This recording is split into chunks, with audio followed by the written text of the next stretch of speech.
سوال جواب میدهیم، بعد انشاءالله که بعد درس شروع می‌نماییم. خواهر گرامی ما در اینجا سوال کردن در بیان اینکه انسان در مکتب میانه بعضی از صنف‌ها نتوانستند نمازها را بخوانند. برای این خواهر گرامی یا برادران گرامی لازم است که ما با سوی الله سبحانه و تعالی توبه خالصانه داشته باشیم. خالصانه و مخلصانه با سوی الله سبحانه و تعالی بازگشت داشته باشیم، توبه کنیم و باز بگردیم. به درستی که الله سبحانه و تعالی اگر انسان به سوی او خالصانه و مخلصانه توبه نماید، به سوی او باز بگردد، الله همه گناهان بنده را می‌آمرزد. ان الله یغفر الذنوب جمیعا.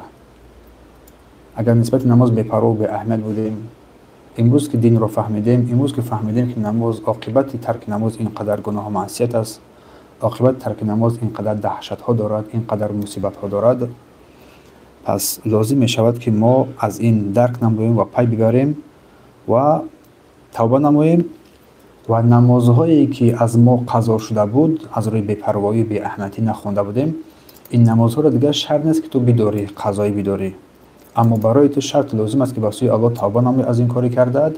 این نقطه اول. نقطه دوم، تلاش نمو که این نمازهای فریضه الهی را در وقتش ادا نمایی بدون ترک کردن، به هیچ حالت ترک نکنی این نمازها را. این نقطه مهم است. و دوم چیزی که هست نمازهای نافله، نمازهای سنت هایی که پیش از نمازها و بعد نمازها است و نماز شب رو بیشتر نمایی. کفارت آن گناهانی که در گذشته شده بود کفارت آن همونها بگردد. این نقطه مهم است. از سببی که دوام سال، از سببی که به مکتب می رفتم، خیلی با معلم صاحب مکتب را فهمیدیم توصیف 8 و 10 قصدا نماز ترک می کردم. الله سبحانه و تعالی به درستی که بر بندگانش رحیم مهربان است. امروز که فهمیدی بدون که تا حال دیر نشده است، الحمدلله این فضل الله است برای تو و تو توفیق داد که امروز فهمیدی، درک کردی. انا می توبه را با سوی الله می نمایی و نمازهایت را بیشتر میکنی و به هیچ وجه نمازهایت را ترک نمیکنی. به هیچ وجه نمازهایت. انا می پشیمانی قدم های اولین تو به سوی رحمت الله سبحانه و تعالی است که گفتی که حاضر پشیمان شدم. قدم های اولین به سوی رحمت الله سبحانه و تعالی است. پس این قدم هایی که تو زدی به سوی رحمت الله سبحانه و تعالی، تلاش نما که به هیچ وجه دیگر کنده نشود.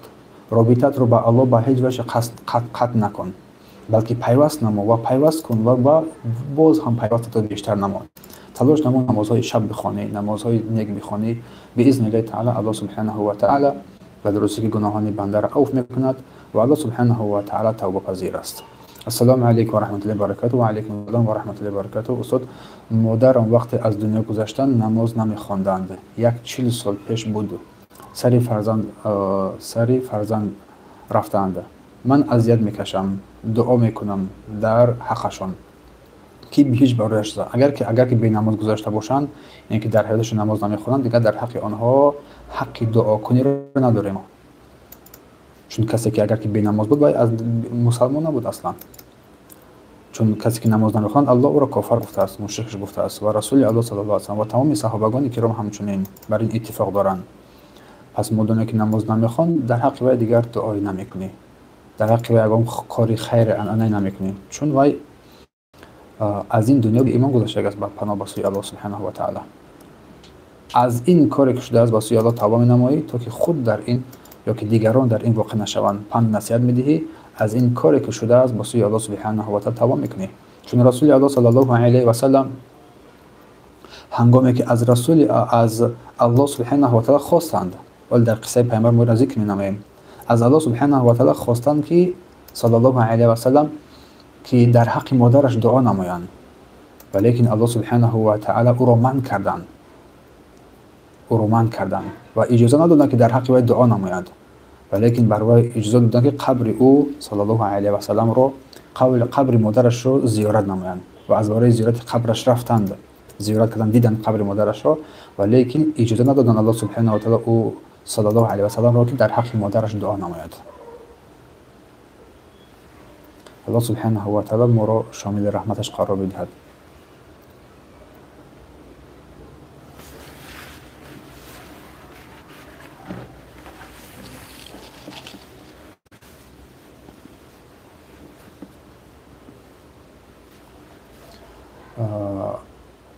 амаки ман ҳамин хел будааст. Аллоҳ субҳанаҳу ва таъола моро барои рост ҳидоят намояд.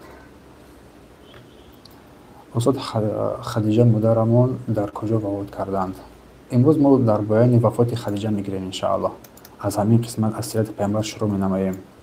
бисёр қисмати таъсирбахше ҳаст ки дар ҳаёти пайғамбар бисёр корнамоиҳои азимеро карданд дар ҳаёташон.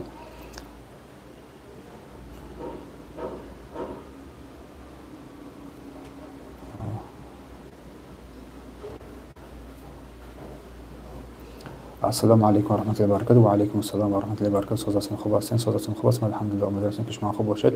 оё мо ҳақ дорем ки касе ба мо бад гуфторӣ кунад, ба мо залар расонад, мо ҳам ба вай бадӣ кунем? Не, ҳақ надорем инро, балки дар ҳаққи касе ба мо бадгуфторӣ ва бадрафторӣ кард, мо дар ҳаққи вай дуо менамоем. мисли худаш рафтор кардан ин фоида намедиҳад, балки панд медиҳем, насиҳат менамоем ва аз ин роҳи ғалате ки аст ӯро ба сӯи роҳи нек раҳнамоӣ мекунем. ва набояд мо дар ивази бадӣ бидиҳем, дар ивази бадӣ бояд некӣ бидиҳем. ба дурустӣ ки некӣ барои инсон ҳам дар ин дунё нафъ мерасонад, ҳам дар охират. аммо дар ивази бадӣ додан ин барои мо ҳеҷ фоида намедиҳад, балки бадиро боз ҳам бештар мегардонад. акнун мо сирати пайғамбар саллаллоҳу алайҳи ва салламро ки имрӯз бо худ дорем шурӯъ мекунем бо шумо биизниллоҳи таъала. дарсро акнун гӯш бидиҳед. дарсро шурӯъ менамоем. бисмиллаҳ ва алҳамдулиллаҳ ва салату ва саламу аля расулиллаҳ, амма баъд. ассалому алайкум ва раҳматуллоҳи ва баракатуҳу. бародарон ва хоҳарони гироми қадр, мо аз ин мухтасари сирати набавии шариф саллаллоҳу алайҳи ва саллам дар илми сирати пайғамбар саллаллоҳу алайҳи ва саллам қарор дорем ки ин таърифи зиндагиномаи пайғамбар саллаллоҳу алайҳи ва саллам ва зикри воқеаҳои ҳаёти пайғамбар саллаллоҳу алайҳи ва саллам аз мавлудаш то вафоташ. ва ҳамчунин дар дарсҳои гузашта мо бо ҳамроҳии шумоён дар баёни зикри аҳамияти омӯхтани сирати пайғамбар саллаллоҳу алайҳи ва саллам гирифта будем ва гуфта будем ки аҳамияти омӯхтани зиндагиномаи пайғамбар саллаллоҳу алайҳи ва саллам ин татбиқи китоби Аллоҳ ва суннати пайғамбар саллаллоҳу алайҳи ва саллам аст, ки мо ҳаёти пайғамбар саллаллоҳу алайҳи ва саллам бо тамоми тафсилаш биомӯзем дар ақида, дар ибодат, дар муомилот, дар ахлоқ, дар сулҳ, дар ҳарб, дар даъваташ, дар ҷиҳодаш. ҳамаи ин масоил, ҳамаи ин қисматҳоро биомӯзем ва таълим бигирем ки як сиёсати некӯи расул саллаллоҳу алайҳи ва саллам дар ҳарояти худ доштанд ва самараҳои илми сирати пайғамбар саллаллоҳу алайҳи ва салламро баён карда будем ки ин зиндагиномаи пайғамбар барои тамоми мову шумоён, барои тамоми башарият, ҳамаи мову шумоён як намузаҷи хеле некӯест дар ахлоқаш, дар макорими ахлоқаш, дар камоли инсонияташ, ки мисли расули Аллоҳ саллаллоҳу алайҳи ва саллам дар ин ҳаёт комилтарин инсон ба ҳеҷ ваҷҳи дар ҳеҷ ҷое набуд.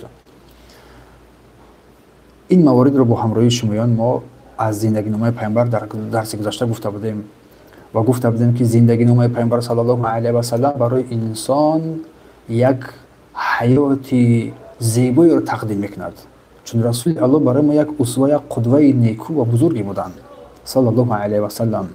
марҳалаҳои омӯзиши он ва ҳамчунин дар баёни тарбияи расул саллаллоҳу алайҳи ва саллам мо дарсҳои хеле некӯи мегирем бо ҳамроҳии саҳобагони киром радияллоҳу анҳум, ҳамаи онҳо, аллоҳ аз ҳамаи онҳо розӣ бошад. мо дар қисмати аввале ки дар зиндагиномаи пайғамбар шурӯъ карда будем дар аҳди маккиро гуфта будем.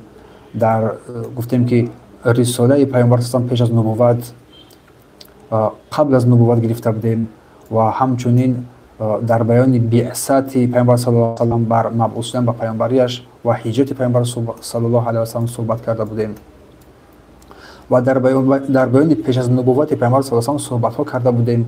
ба дарси аввал боз бигардед. дар дарси аввал мо суҳбат карда будем аз насаби пайғамбар шурӯъ намудем. пас назри Абдулмуталибро гуфта будем, дар баёни забҳи Абдуллоҳ фарзандашро, падари пайғамбар саллаллоҳу алайҳи ва салламро забҳ мехостанд бикунанд ва издивоҷи Абдуллоҳ бо Омина و همچنین مولودی به دنیا آمدن پیامبر صلی الله علیه و سلم در حالی که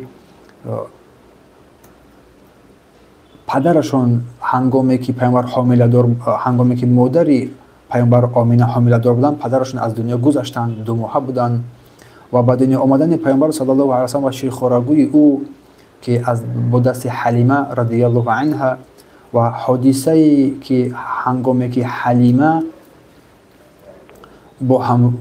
رسول الله با همراهی حلیمه بودن از او شیر می نوشیدند، در اینجا حادثه رخ داده بود که شق صدر، شکاف کردن سینه پیامبر صلی الله علیه و سلم بود.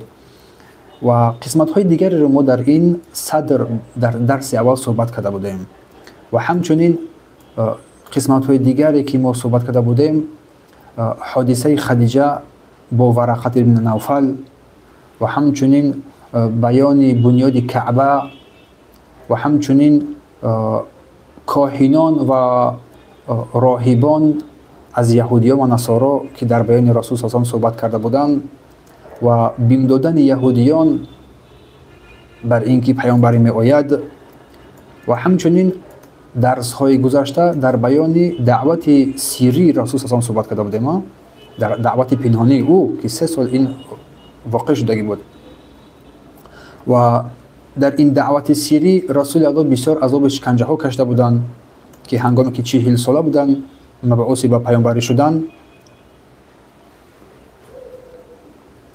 و هنگامی که رسول الله صلی الله علیه و 40 ساله شدند الکی رسالت برای آنها آمدند. پیش از نبوت رسول صلی الله علیه و سلم گفته بودند که سنگ ها درخت ها بر او سلام میدادند و همچنین ابتدای نزول جبرائیل علیه السلام بر رسول صلی الله علیه و سلم و قصه پیامبر این واخوری با جبرائیل و با خدیجه، ابتدای نزول قرآن و همچنین گفتیم بعد آنکه اولین سوره نازل می شود یک مدت وحی ختم می شود و همچنین ابتدای نمازهای 5 وقته شروع شدن نمازها و همچنین بیان کرده بودیم در درس گذشته که جبرائیل علیه السلام طرز صفت وضو و طهارت و نماز رو با پیامبر تعلیم می‌دهد و اولین کسانی که از صحابگان کرام تسلیم شده بودند خدیجه بود، سپس علی بود، سپس ابوبکر صدیق و غیر از کسانی که تسلیم شده بودند. این قسمت رو ما در درس گذشته گرفته بودیم، در درس گذشته و همچنین در بیان دعوت بر هجرت که اولین کسانی که هجرت کردند بر حبشه رفتن و قصه هایی که در حبشه واقع شدگی بود، همه این قسمت ها رو ما درس گذشته گرفته بودیم. برای همین این درس ها رو خوب گوش بدهید، درس ها رو خوب گوش بدهید. اگر که ما زنده و سلامت باشیم باذن الله تعالی یک درس رو علاهیده میگذاریم، برای قطعش ما سوال جواب میکنیم، سوال و جواب خواهیم کرد باذن الله تعالی اگر الله سبحانه و تعالی برای ما قوت بدهد. و امروز باشد چگونه که وعده کرده بودیم از این سیرت زیبای رسول الله صلی الله علیه و سلم، زندگی نامه شیرین پیامبر صلی الله علیه و سلم با همراهی شمایان در اینجا ما بین از موقع های خیلی زیبایی رو با همراهی شما میگیریم. اینکه گفته بودیم وفات ابو طالب و خدیجه که این دو شخصیت بین نهایت رسول الله صلی الله علیه و سلم رو دستگیری و کمک میکردن، به نهایت کمک میکردن. ابن اسحاق میگوید که قال ابن اسحاق ثم ان خدیجه بنت خویلد و ابا طالب هلك فی عام واحد. ابن اسحاق میگوید که پس خدیجه بنت خویلد و ابو طالب هر دو در یک سال وفات کردند، هر دو اینها در یک سال وفات کردند. با البته که با تقدیر الله سبحانه و تعالی این کار رخ داد که آنها مرگ بر سراغ آنها آمد، آنها از این دنیا رحلت کردند، چون آنها دو شخصیت بودند که بر رسول الله صلی الله علیه و سلم کمک های خیلی بزرگی را میکردند، کمک های خیلی بزرگی را بر این رسول الله صلی الله علیه و سلم میکردند. میفرماید که پس مصیبت ها هنگامی که این دو شخصیت بزرگ ابو طالب و خدیجه که اسلام آورده بودند وفات کردند، پس مصیبت ها پی در پی بر رسول الله صلی الله علیه و سلم فرود آمد. مصیبت ها پی در پی بر رسول الله صلی الله علیه و سلم فرود آمد و با وفات خدیجه که برای او مثل یک وزیر صادقی بود برای رسول صلی الله علیه وسلم در راه اسلام، شکایت های خود رو رسول الله صلی الله علیه وسلم همیشه بر خدیجه میکرد و خدیجه نور قلب پیامبر گشتگی بود، بر او دستگیری میکرد. و هنگامی که وفات عمکش ابو طالب که برای او پشتیبانی میکرد، در خانه او پناه برده بود و ابو طالب محافظ رسول صلی الله علیه و سلم، یک محافظ قوی برای پیامبر صلی الله علیه و سلم بود ضد قومش. و این همه 3 سال قبل از هجرت او صلی الله علیه و سلم به مدینه رخ داده بود. همه این یعنی که وفات خدیجه و وفات ابو طالب، هر دو اینها، این دو شخصیت 3 سال پیش از هجرت پیامبر صلی الله علیه و سلم رخ داده بود. باز کسی سوال کرده بود که خدیجه در کجا وفات کردن؟ در مکه مکرمه. پس چون ابو طالب از دنیا گذشت، قریش از رسول الله صلی الله علیه و سلم به رسول الله آزارهای رساندند که هیچگاه در زمان حیات ابو طالب به او این کار را کردن نمیتوانستند. ولی کسی اگر که توان نباشد در یوتیوب دارید، در یوتیوب هم افیر هست، یوتیوب دارید.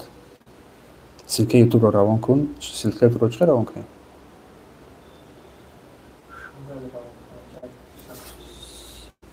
ما بخیر نمیدونم چه مشکلی. پس ابن اسحاق میفرماید که فلما اشتكى ابو طالب و بلغ قریشا ثقله قالت قریش بعضهم لبعض. ابن اسحاق میگه که وقتی که ابو طالب بیمار شد و بیماری ابو طالب شدید گرفت، شدت یافت، یعنی که همین قریشیان حمزه و عمر اسلام آوردند و کار محمد در تمام قبیله های قریش پهن شد، دعوت او صلی الله علیه و سلم پهن شد هنگامی که حمزه و عمر رضی الله عنه در دست گذشته گفتیم ما اسلام آورده بودند. پس گفتن که بیرویم نزد ابو طالب. این قریشیان هنگامی که مرگ به سراغ قریش آمدگی، به سراغ ابو طالب آمدگی بود، که بیماری سخت شدگی بود، گفتن که پس بیرویم نزد ابو طالب، برویم تا او از جیانش برای ما وعده بگیرد. یعنی ابو طالب از جیانش برای ما چه کند؟ وعده بگیرد. چی وعده؟ و فرمود که و او نیز از جانب ما کفالت بگیرد. یعنی که ما وقتی که ابو طالب از جیانش وعده بگیرد بر ما، یعنی که دعوت نکنه در به این معنا، و ما چیکار می‌نماییم؟ از جانب ما هم چیز یک کفالت بگیرد که ما محمد رو آزار و اذیت مشقت نمیکنیم. و فرمود که زیرا به الله سوگند ما اما نداریم که نفوذی، یعنی نفوذ چی میگن؟ فاشیان همین کار میگن. نمیخوان که همان نفوذشون رو از دست بدهند، یعنی که منصبشون رو، جایگاهشون رو. برای همین چو کردن در این بیماری ابو طالب نزد ابو طالب آمدند و در آنجا نشستند با او و با او صحبت کردند و گفتند که ما نمیخواهیم که این نفوذ ما از دست برود. پس این روایت، این قسمت یک تفسیر واضح است از یک لحظه احساسناک یا حساسناک در زندگی پیامبر الله صلی الله علیه و سلم، که این سال معروف بود، مشهور بود با سال حزن. یعنی سالی که خدیجه با ابو طالب وفات می‌کنه، این سال را سال حزن، سال غمگینی اعلام کرده بودند. یعنی که دو بزرگ پیامبر صلی الله علیه و سلم، دو بزرگ پیامبر صلی الله علیه و سلم، خدیجه و ابو طالب، در یک سال از دست رفتند، وفات کردند. قال ابن اسحاق میگوید از ابن عباس قال، از ابن عباس ابن اسحاق روایت می‌نماید مشوا الى ابي طالب فكلموه وهم اشراف قومه. ابن اسحاق از ابن عباس روایت میکند که آنها، یعنی اشراف زادگان، سروران مکه، قوم قریش نزد ابو طالب آمدند و با او صحبت کردند، سخن گفتند و گفتند که آنها همین کسانی که نزد ابو طالب آمده بودند عتبه ابن ربیعه بود از کلان قریش، شیبه ابن ربیعه بود و ابو جهل ابن هشام بود، ابو لهب و امیه ابن خلف بود و ابو سفیان ابن حرب بود و دیگر مردان بزرگان قومهایشان در اونجا قرار داشته بودند.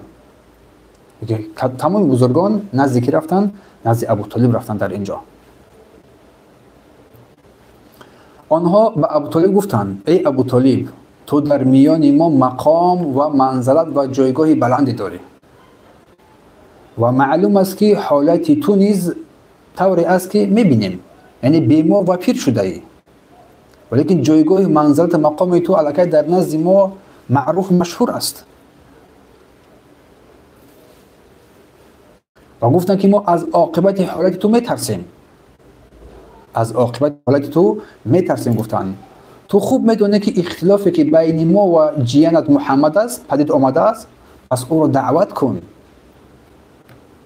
یکی جیانت رو دعوت کن تا تو برای او از ما کفالت بگیری و برای ما از او پیمان بگیری. به ابو طالب فرستادن. به خاطر چیست؟ میگویند که تا او یعنی محمد از ما دوری بجوید، از ما دور شود و ما نیز از او دوری بجوییم. یعنی که یک کاری بکن تو امروز، یک پیمانی ببند که نه او سبب آزار ما شد نه ما سبب آزار او، یک پیمانی شود. و گفت که بر او صحبت کن، بر او بگو، بگذار که او کاری ما رو و دین ما رو رها کند، کاری باری ما رو دین ما رو رها کند، نسبت دین ما سخن نگوید دیگر و ما نیز کار او و دین او رو رها کنیم، ترک کنیم، یعنی او ما را بگذاریم ما او را بگذاریم. و این سخنان نشانه آن است که سروران قریش دیگر تحمل پهن شدن دعوت پیامبر صلی الله علیه و سلم و دین اسلام را نداشتند. صبرشون کاسه صبر آنها دیگر لبریز شده بود. و ابو طالب که حمایتگر رسول الله صلی الله علیه و سلم بود، با نرمی و خاموشانه رو آوردند، گویا اینکه میخواستند که مسئله اسلام رو با یک سازش، یعنی که با آنها، با محمد نزد ابو طالب که سردار قبیله قریش بود که سخنش گویم که وزن داشت، آمدند و میخواستند که چیز مسئله اسلام رو با یک سازش، با یک سازشنامه خاموش کنند. یک راهی پیدا نمی‌کنند که مسئله دعوت اسلام خاموش شود. اما در اینجا تاریخ گواه هست که حق نمیتواند با باطل سازش کند. این را فراموش نکنید. این نقطه مهم است که حق هیچ وقت با باطل یک جو جمع شده نمیتواند. هیچگاه دعوت حق از دعوت حق روی هم گرداندن نمیشود. میفرماید که فبعث الیه ابو طالب فجاءه فقال، پس ابو طالب یک کسی را بر فرود پیامبر فرستانید، یک کسی را برای فرستاده، برای آوردن پیامبر صلی الله علیه و فرستانید تا که او را بیارن. و رسول الله هنگامی که آمد ابو طالب بر او گفت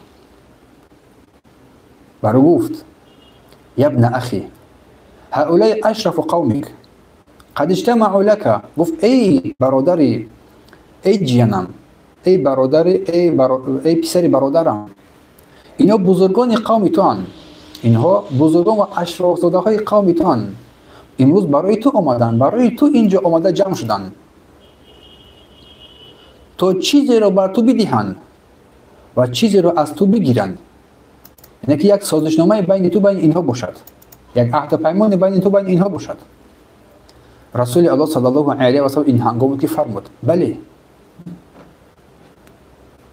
من از کلمه دارم، من از سخن هم دارم. گفتن یک سخن دارم، میخواهم که بر آنها این سخن را بگویم، یعنی که این چیزی که من دارم میخوام بر اینها بدهم. اگر آنها این را قبول کنند، این سخن من را بر تمام عرب حکمران میشوند و تمام ملت های دیگر بر شما اطاعت فرمانبرداری میکنند.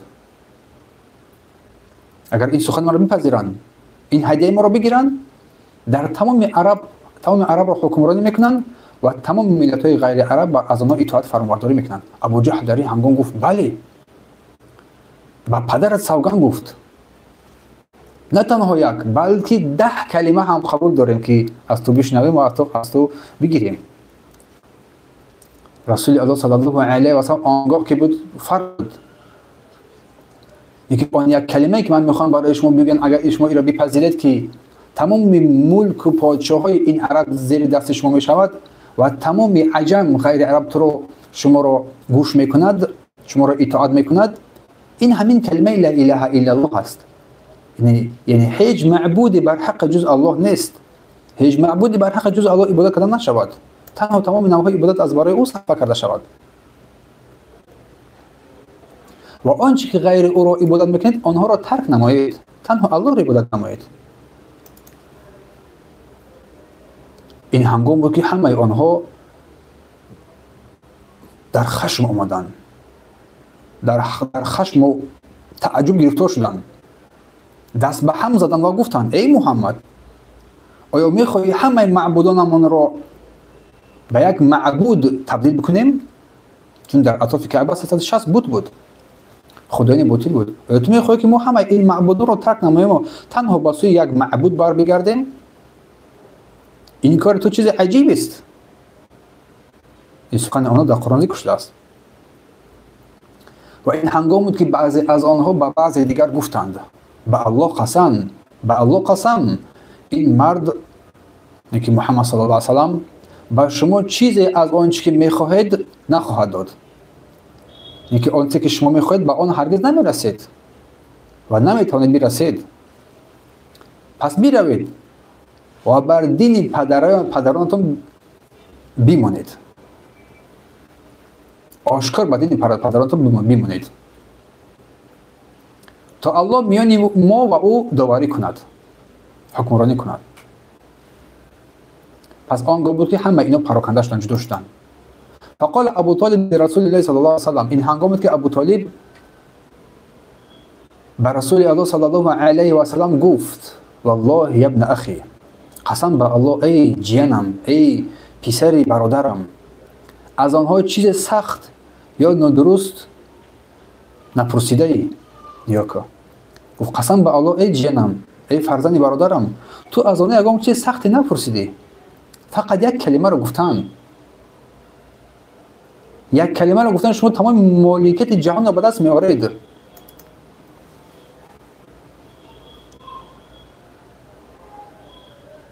پس وقتی که ابو طالب این سخن رو گفت، رسول الله صلی الله علیه و سلم هنگام این سخن رو از ابو طالب شنید که گفت ای جیانم، ای فرزند برادرم، تو بر آنها یگان پیشنهادی سخت نکردی، چیز سختی برای آنها نگفتی، یک پیشنهاد ساده ای کردی برای آنها.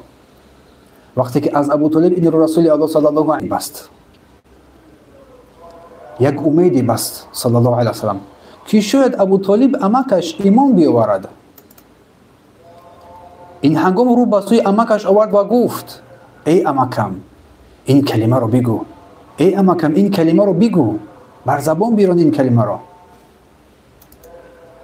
تو اینکه من با واسطه این کلمه در روز قیامت بر تو شفاعت کنم، شفاعت رو بر تو حلال گردونم، یکی سبب بخشش شدنت بگردم. این قسمت یک از صحنه‌های بسیار معروف و مشهور است در سیره نبوی صلی الله علیه و سلم. آخران تلاش قریش برای معامله با پیامبر صلی الله علیه و سلم، برای معامله باطل که آنها می‌خواستند اسلام را با سازش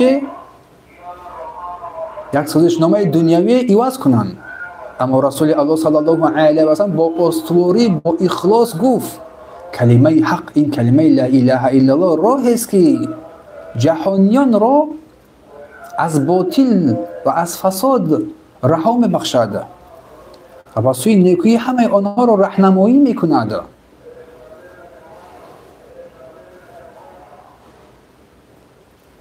قال فلما رأى حرص رسول الله صلی الله علیه و علیه، وقتی که پیامبر الله صلی الله علیه و سلم حرص و خواهش زیادی خود را به خود برای ایمان آوردن عمکش ابو طالب نشان داد، عمکش در جواب گفت ای جیانم، به الله سوگند اگر می ترسیدم که بعد من مردم به تو و به فرزندان پدرت ملامت و تهمت نکنند و گویند که من این سخن را تنها از ترس مرگ گفتم، البته آن را می گفتم، این کلمه را.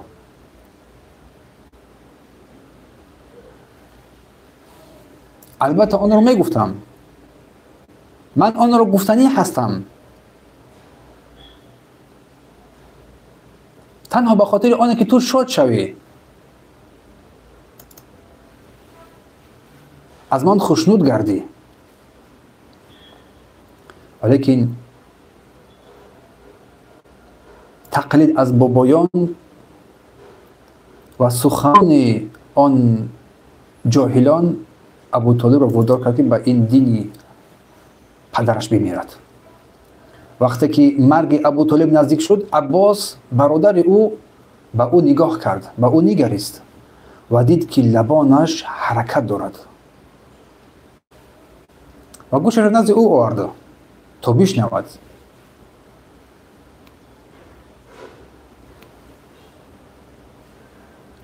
گفت ای جیانم، یعنی ای محمد صلی الله علیه وسلم، به الله سوگند برادرم آن کلمه را گفت که تو او را امر کرده بودی بگوید.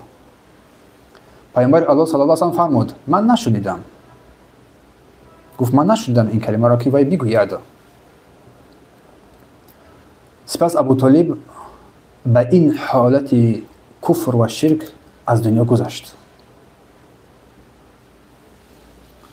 این نقطه یکی از سخت‌ترین لحظه های حیات رسول الله صلی الله علیه و سلم بود.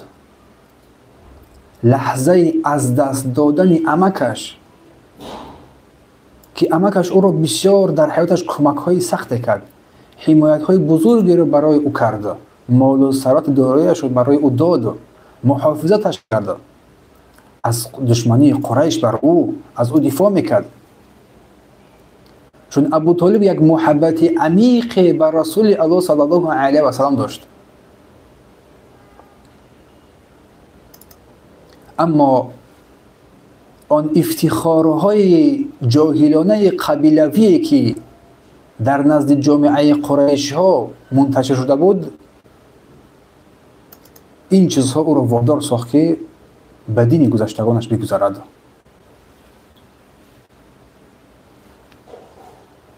برای همین دلیل اینجا وقتی رسول الله او را پیشنهاد کرد، او چی گفت؟ اگر نمی ترسیدم که مردم گویند از ترس مرگ گفتم، نکی تکیه به مردم کرد. این نقطه هم نشان می‌دهد که انسان نباید در برابر حق سخن مردم را نگاه کند. تو راه روش درست رو انتخاب نمودی، راه روش درست رو پیروی کردی، پس نباید دیگر سخن مردم را نگاه نمایی.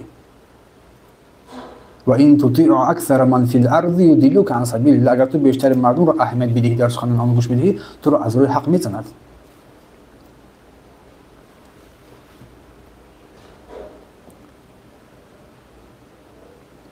یعنی که این سخن او، سخن ابو طالب بر این نشانه میکند که ابو طالب بر آن رساله پیامبر صلی الله علیه و سلم ایمان داشت، ولی آن را با زبان نگفت به سبب عزت قبیلویش، رسم و آیین زمانش. برای هم بیشتری از مردمی که گمراه میشوند رسم و آیین خود را نگاه کرده و عزت و شرف خود را نگاه کرده و منصب خود را نگاه کرده، از روی حق آنها منحرف میشوند و گمراه میشوند. برای همین این قصه، این نقطه برای ما خیلی یک درس عبرت عظیمی میدهد.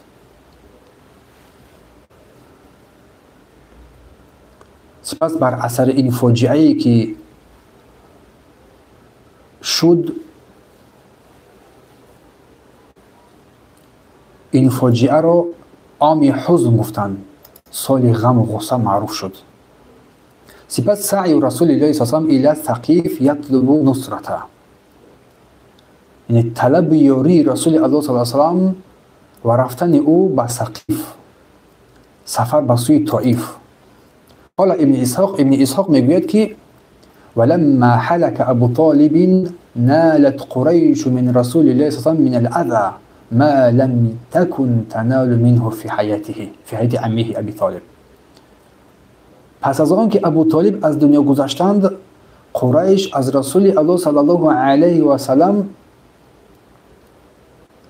آزارهای میرسانیدند که در زمان زنده بودن عمکش این کار را قادر توان نبودند، نمیتوانستند این کار را انجام بدهند. از این سبب رسول الله صلی الله علیه و سلم به شهر طائف بیرون شد و او صلی الله علیه و سلم به نزد قبیله های ثقیف، به نزد آنها رفت. به خاطر چیز؟ به خاطر کمک از آنها، تا که آنها رسول الله صلی الله علیه و سلم کمک نمایند، او را حمایت نمایند. آنها را برای حمایت خواند، دعوت کرد آنها را به سوی توحید، تا با وسیله آنها از این دشمنان قوی قریش رهایی بخشد، در امان بماند، از آزار و اذیت آنها در امان بماند. و رسول الله صلی الله علیه و سلم به سوی آنها رفت، بر امید داشت که شاید آنها پیام الهی را قبول کنند، به الله ایمان بیاورند، آن را بپذیرند و تسلیم شوند.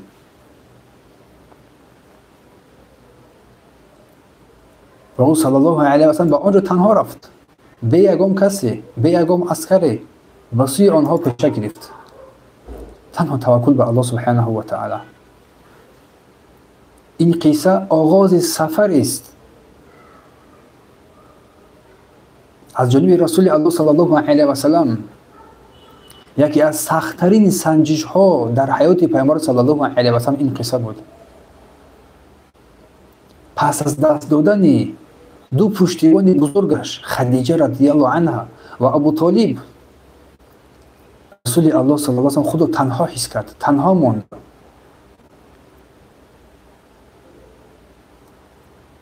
با امید نصرت و کمک یاری به آن شهر طائف رفت.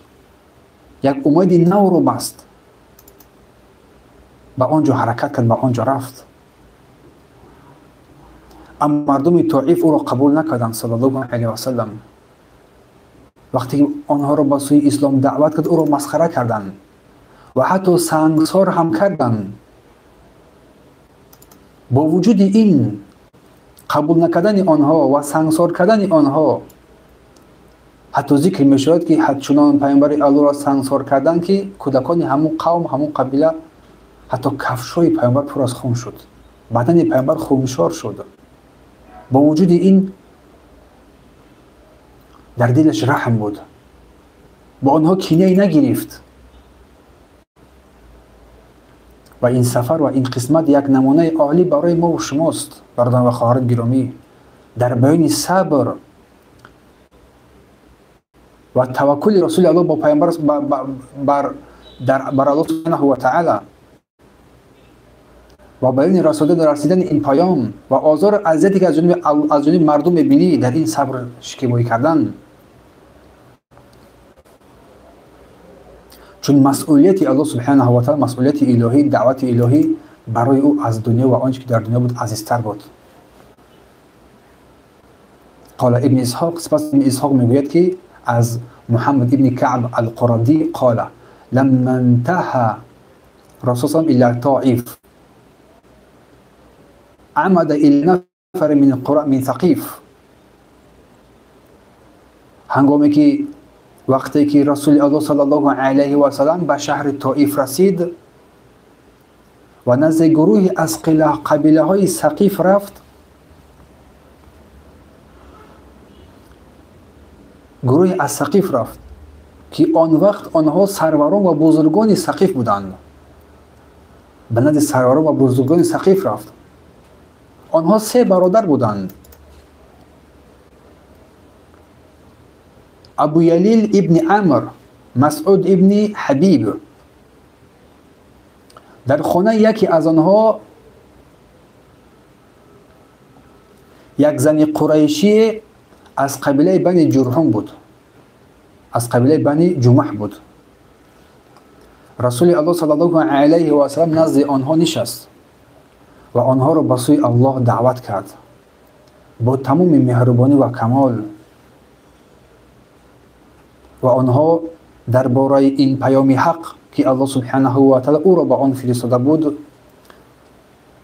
سخن گفت بر آنها و از آنها کمک و پشتیبانی خواست و در پهلوی او بر ضد نفرانی که مقابل بودند از قومش برخیزند، او را دفاع نمایند، او را کمک نمایند. اینجا بود که یکی از آنها گفت، از این سرداران قبیله، اگر الله تو را فرستاده باشد بگذار او پاره لباس کعبه را پاره پاره کند. یعنی سخن او با شوخی و تحقیر بود، یعنی که شوخی کرد و تحقیر کرد دعوت پیامبر صلی الله علیه و سلم را، سخن رسول صلی الله علیه و سلم را. و دیگری گفت به الله سوگند که هرگز به تو سخن نمیگوییم، به تو سخن نمیگوییم. اگر راست میگوید یک محمد راست میگویی و تو واقعا پیامبر الله باشی، پس بزرگتر از آن هستی که من به تو کمک نمایم، یا که من به تو اجازه بدهم که تو سخن بگویی. اما اگر گفتن که اگر به الله دروغ میبندی درست نیست که تو حرف زنی، با تو حرف بزنیم. یعنی رسول الله صلی الله علیه و سلم از نزد آنها برخاست، دید که آنها مسخره کردند، آنها نپذیرفتند سخن سرور دو جهان صلی الله علیه و سلم را، در حالی که از نیکی و امید قبیله ثقیف دیگر ناامید شده بود صلی الله علیه و سلم. و گفته می شود که به آنها چنین فرمود، به آنها گفت پس از آنچه که کردید حداقل آن را مخفی بدارید. یکی من به سراغ شما آمدم، شما را دعوت به سوی اسلام کردم و خواستم که از شما پناهندگی طلبیدم و شما را خواستم که از من دفاع نمایید. حداقل سخن ما را قبول نکردید، سخن ما را نپذیرفتید، حداقل این را شما پنهان بدارید، مخفی بدارید تا که به قریش نرود، به قریش این سخن نرسد. نگاه دارید و به مردم نگویید. گفتند پیامبر صلی الله علیه و سلم نمیخواست که قوم آنها از این کار آگاه شود و آزار و اذیت پیامبر بیشتر بگردد و تحقیر او زیادتر شود. نمیخواست رسول صلی الله علیه و این را. و این رویداد و اینجا نقطه می شود که اسطوره رسول صلی الله علیه و سلم در این دعوتش و صبر او، صبر فوق‌العاده او صلی الله علیه و سلم که جنبی الله برای او داده شده بود. در سخت‌ترین زمان که تنها مانده بود، دست نگری نداشت، نزد آنها با امیدی رفت، اما امیدش شکسته شد. اما با جای مهربانی کردن با او صلی الله علیه و سلم او را مسخره کردند، به احترامی کردند و به احترامی پیشواز گرفتند. اما با وجود این رسول صلی الله علیه و سلم حتی در چنین حالت هم از آنها در حق آنها دعا کرد، نه دعای نفرت، دعای هدایت کرد. چون یکی امروز سوال شد که آیا در حق کسی در نسبت ما ظلم میکنه در حق برای دعای بد کنیم؟ حتی رسول الله در چنین حالت که برای وی شکنجه و آزار و اذیت کردن در حق آنها دعای نکرد. یک از جاهای نورانی سیرت پیامبر صلی الله علیه و سلم نشون می‌دهد که پیام اسلام تنها با صبر، با حکمت، با علم، با دانش گسترش می‌یابد، نه با کینه و انتقام و عدالت. بغض و کینه با عدالت.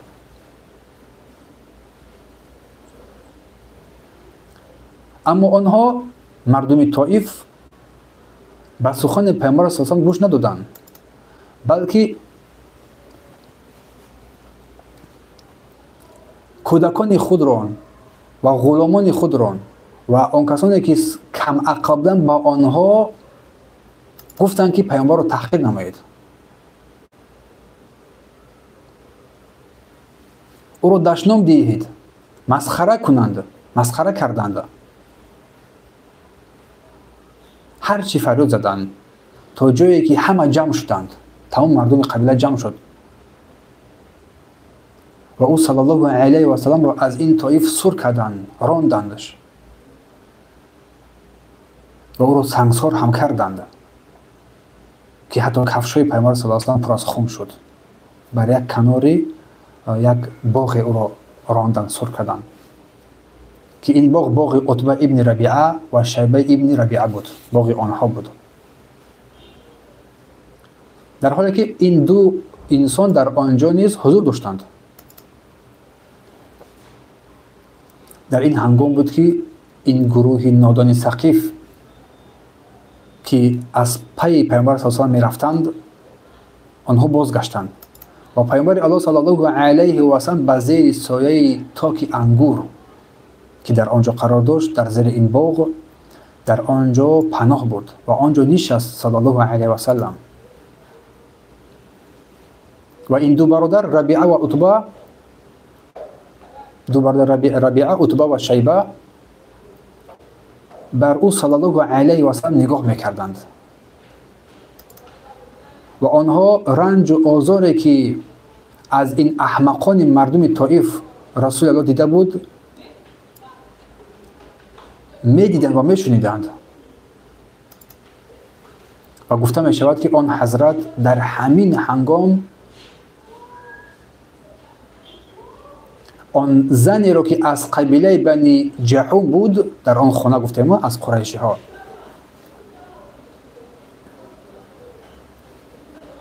آن را دید صلی الله علیه و سلم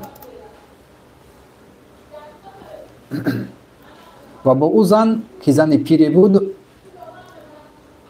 با غمگینی سخن کرد و از صبر سخن گفت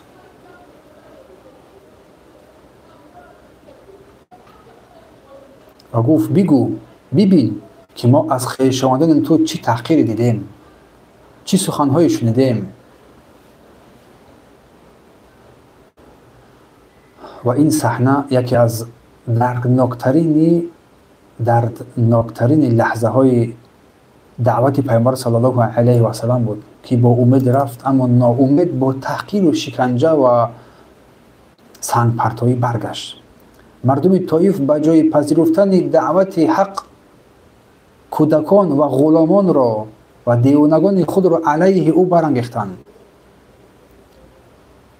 و با رسول الله صلی الله علیه و سلم که تنها بود با او بیرحمانه رفتار کردند و او را با سنگ ها زدند.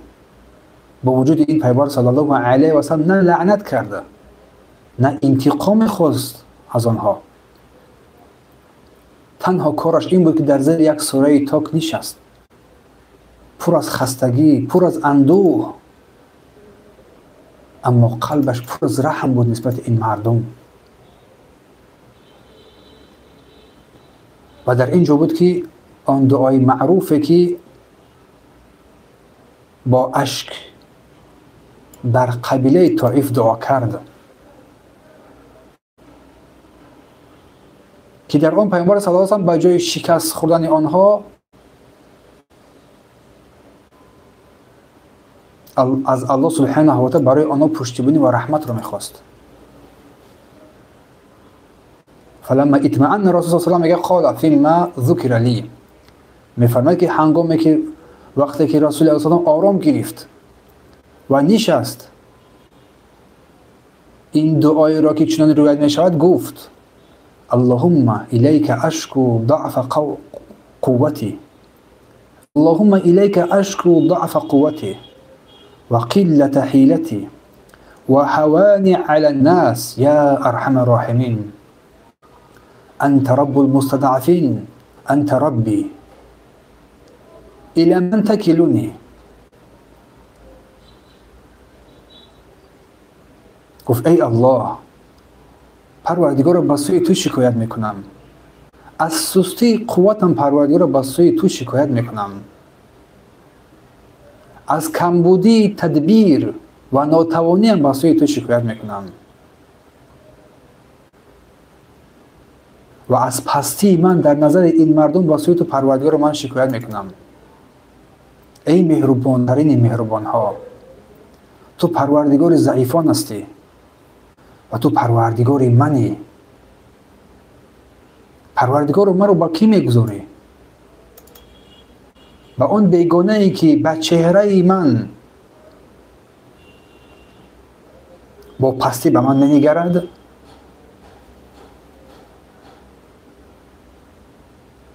یا با دشمنانی که امر مرا بر او برتر قرار داده ای؟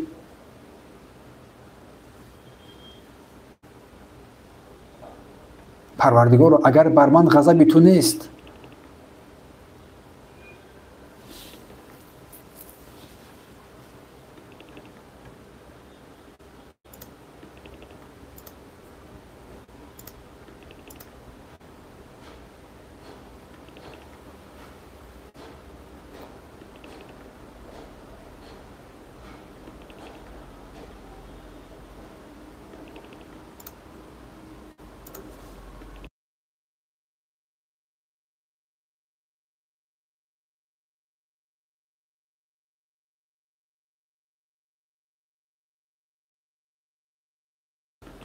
اینترنت قطع شد چی؟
با سوالها جواب بگردانیم.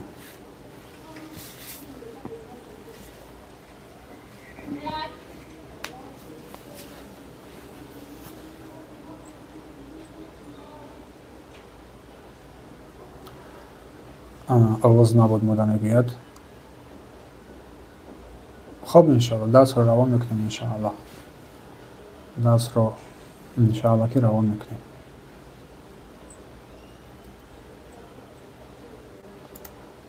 السلام علیکم و رحمت الله و برکاته. استاد سوال، دارالندوه چه جایی هست؟ دارالندوه اون مکانی که مثلا مردم معاشرت می نمایند، صحبت می نمایند، مسئله های رو حل می نمایند، دعوت می کنند. سوال، عرب در جاهلیت چند قوم بودند؟ الله اعلم، قوم های زیادی دارند. عرب در جاهلیت قوم های زیادی بودند. یک تخمینا که چند قوم بودند الله داناتر از چند قوم بودند. سوال، نفهمیده گناه شرک کرده مانی، بعد فهمی که این شرک بوده است چی کار کنیم؟ اگر انسان از روی جهل نادانی در یگان گناه شرک افتاد، پناه به سوی الله از شرک، چون الله میفرماید که ان الله لا یغفر ان یشرک به و یغفر ما دون ذلک لمن یشاء. الله شرک را نمیبخشد و غیر شرک هر چیزی را بخواد از برای هر کسی بخواد میبخشد. پس اگر انسان نفهمیده شرک را انجام داد، توبه میکنه به سوی الله سبحانه و تعالی، استغفار می‌نماید، لا اله الا الله میگوید، کفارت آن به سوی اسلام بازگشتن است. یعنی لا اله الا الله میگوید. الله ما و شما را از هر گونه عمل‌های شرک و کفر در پناه اسم ازش نگاه می‌دارد. بله این سوال رو جواب دادم. السلام علیکم و رحمت الله و برکاته. در بیان سیرت پیامبر صلی الله علیه و سلم از ابن عبدالعزیز الحنفی در اینجا میگوید که وقتی طائف رفتن یک صحابه هم بود با آن کس صلی الله علیه و بله در آن سیرت هم این ذکر می شود، یکی از صحابه هم با وی بود، لیکن در این سیرت وی ذکر نشده است. یک کسی با وی بود همین خیلی ذکر می شود. اگر که زنده و سلامت باشین این منظومه رو که از ابن عبدالعزیز است انشاءالله که این سیرت رو هم در آینده میگیریم باذن الله تعالی. این هم سیرت خوبی هست. با این سوال جواب دادیم که با این سوالی که تگه شما جواب دادیم. امیدوار هستم که درس را گوش کرده باشید.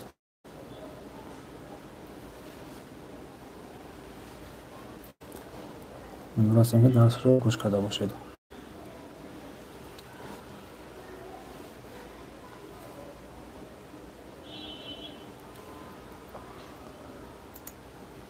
الله المستعان.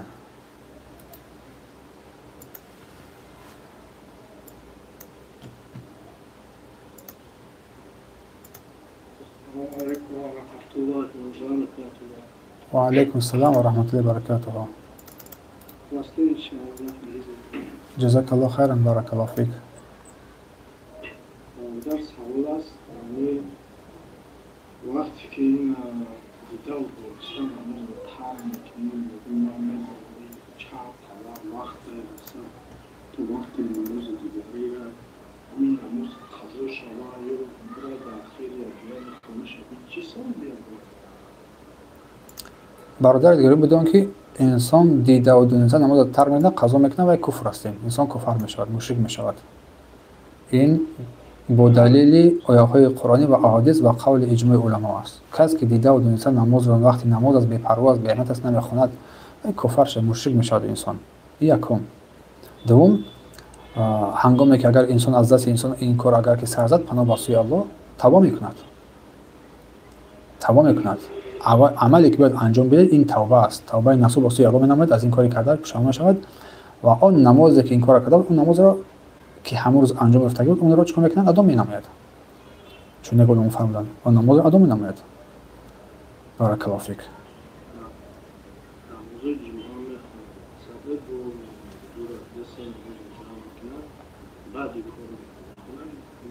جایز نیست. این اگه جا آورده است، اگه جایی را آورده است، کی گپ گفته است که نماز جمع کردن یا شهادت خواندن میشد؟ از کجا آورده است؟ پیامبر گفت، الله گفت، پیامبر گفت، صحابگان گفتن، ابو حنیفه گفت، امام مالک گفت، امام شافعی گفت. کی گفته است این را؟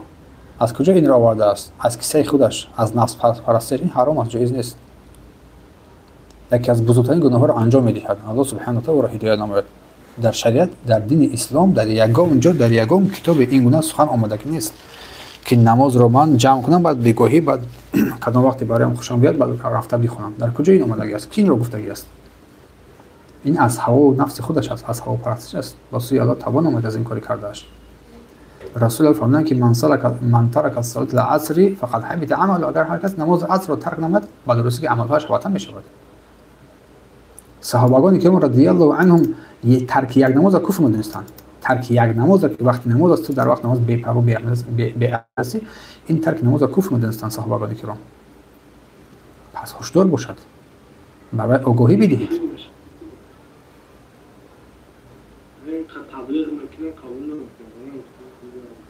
الله هدایتش کند، الله هدایتش کند. باید در گمراهی آشکار است. اگر به این حال بمیرد، پناه به سوی الله در حالش چی میشود؟ پناه به سوی الله.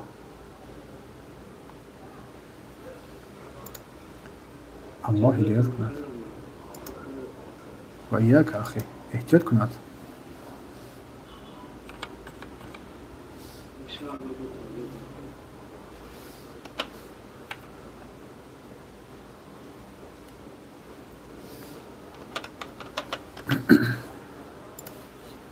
بارك الله فيكم.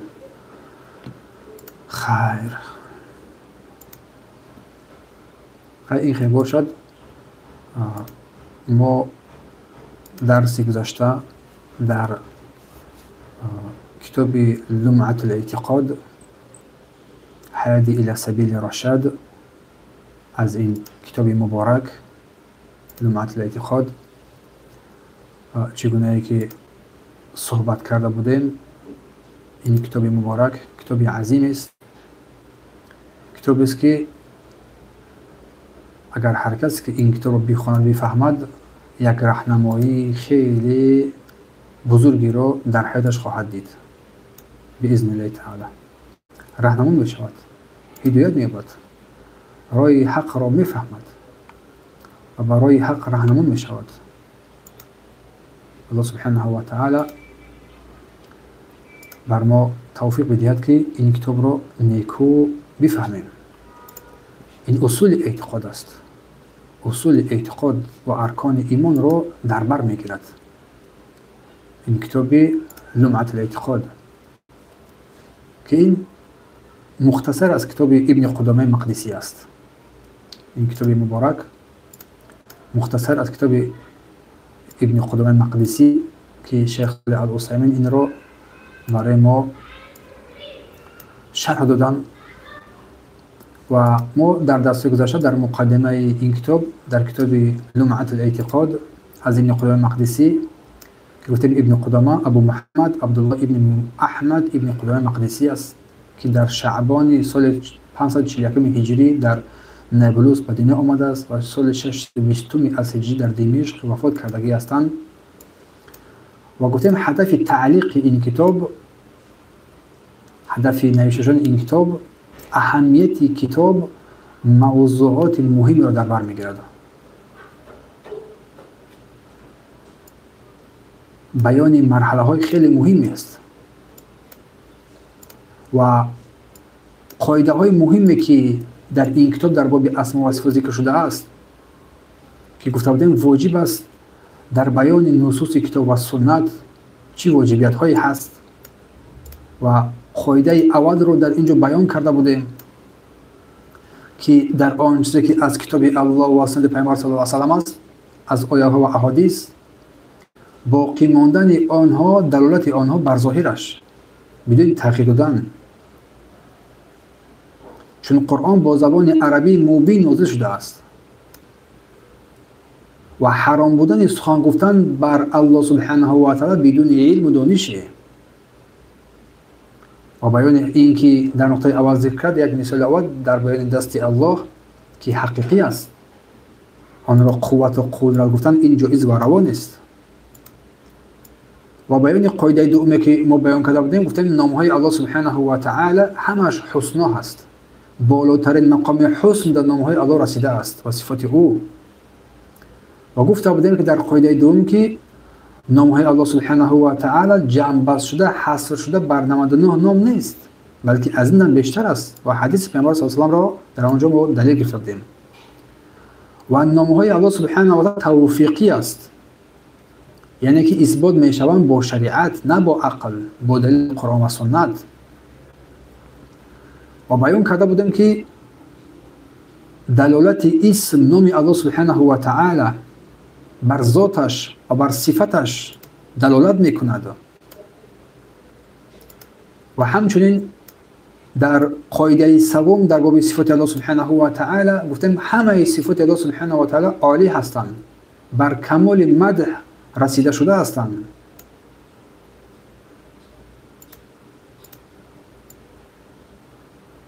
و تمام صفات الله سبحانه و تعالی با تمام کمال رسیدگی هستند، کمال مدح رسیده هستند. و ممتنع است، ناممکن است در صفات الله سبحانه و تعالی صفات نقص مثل مرگ و جهل و صفات هایی که از الله هست قسم دیگری از صفات های کمال از جهت صفات کمال می شوند و مثل مکر و کید در مقابل مکران. و گفته بودیم که تقسیم صفات الله سبحانه و تعالی با ثبوتی و سلبی است. صفات های الله با دو قسم میشه، ثبوتی و سلبی. ثبوتی ثابت شده که الله برای نفس خود ثابت کرده است مثل حیات و علم، اما سلبی که الله از خود آن را نفی کرده است مثل ظلم. اما ظلم را از الله ما نفی کرده، این ضد آن را، اثبات ضد آن را باید داشته باشیم که عدالت کامل در او سبحانه و تعالی است. و صفات های ثبوتی رو گفتیم که ذاتی و فعلی می شوند. همین خیلی صفات ثبوتی الله ذاتی و فعلی می شوند. صفات ذاتی الله سبحانه و تعالی وصف می شود الله سبحانه و تعالی بر او وصف می شود مثل سمع، شنوایی، بصر، بینایی. صفات های فعلی الله سبحانه و تعالی که با مشیت الله متعلق است، استوای الله و آمدن الله.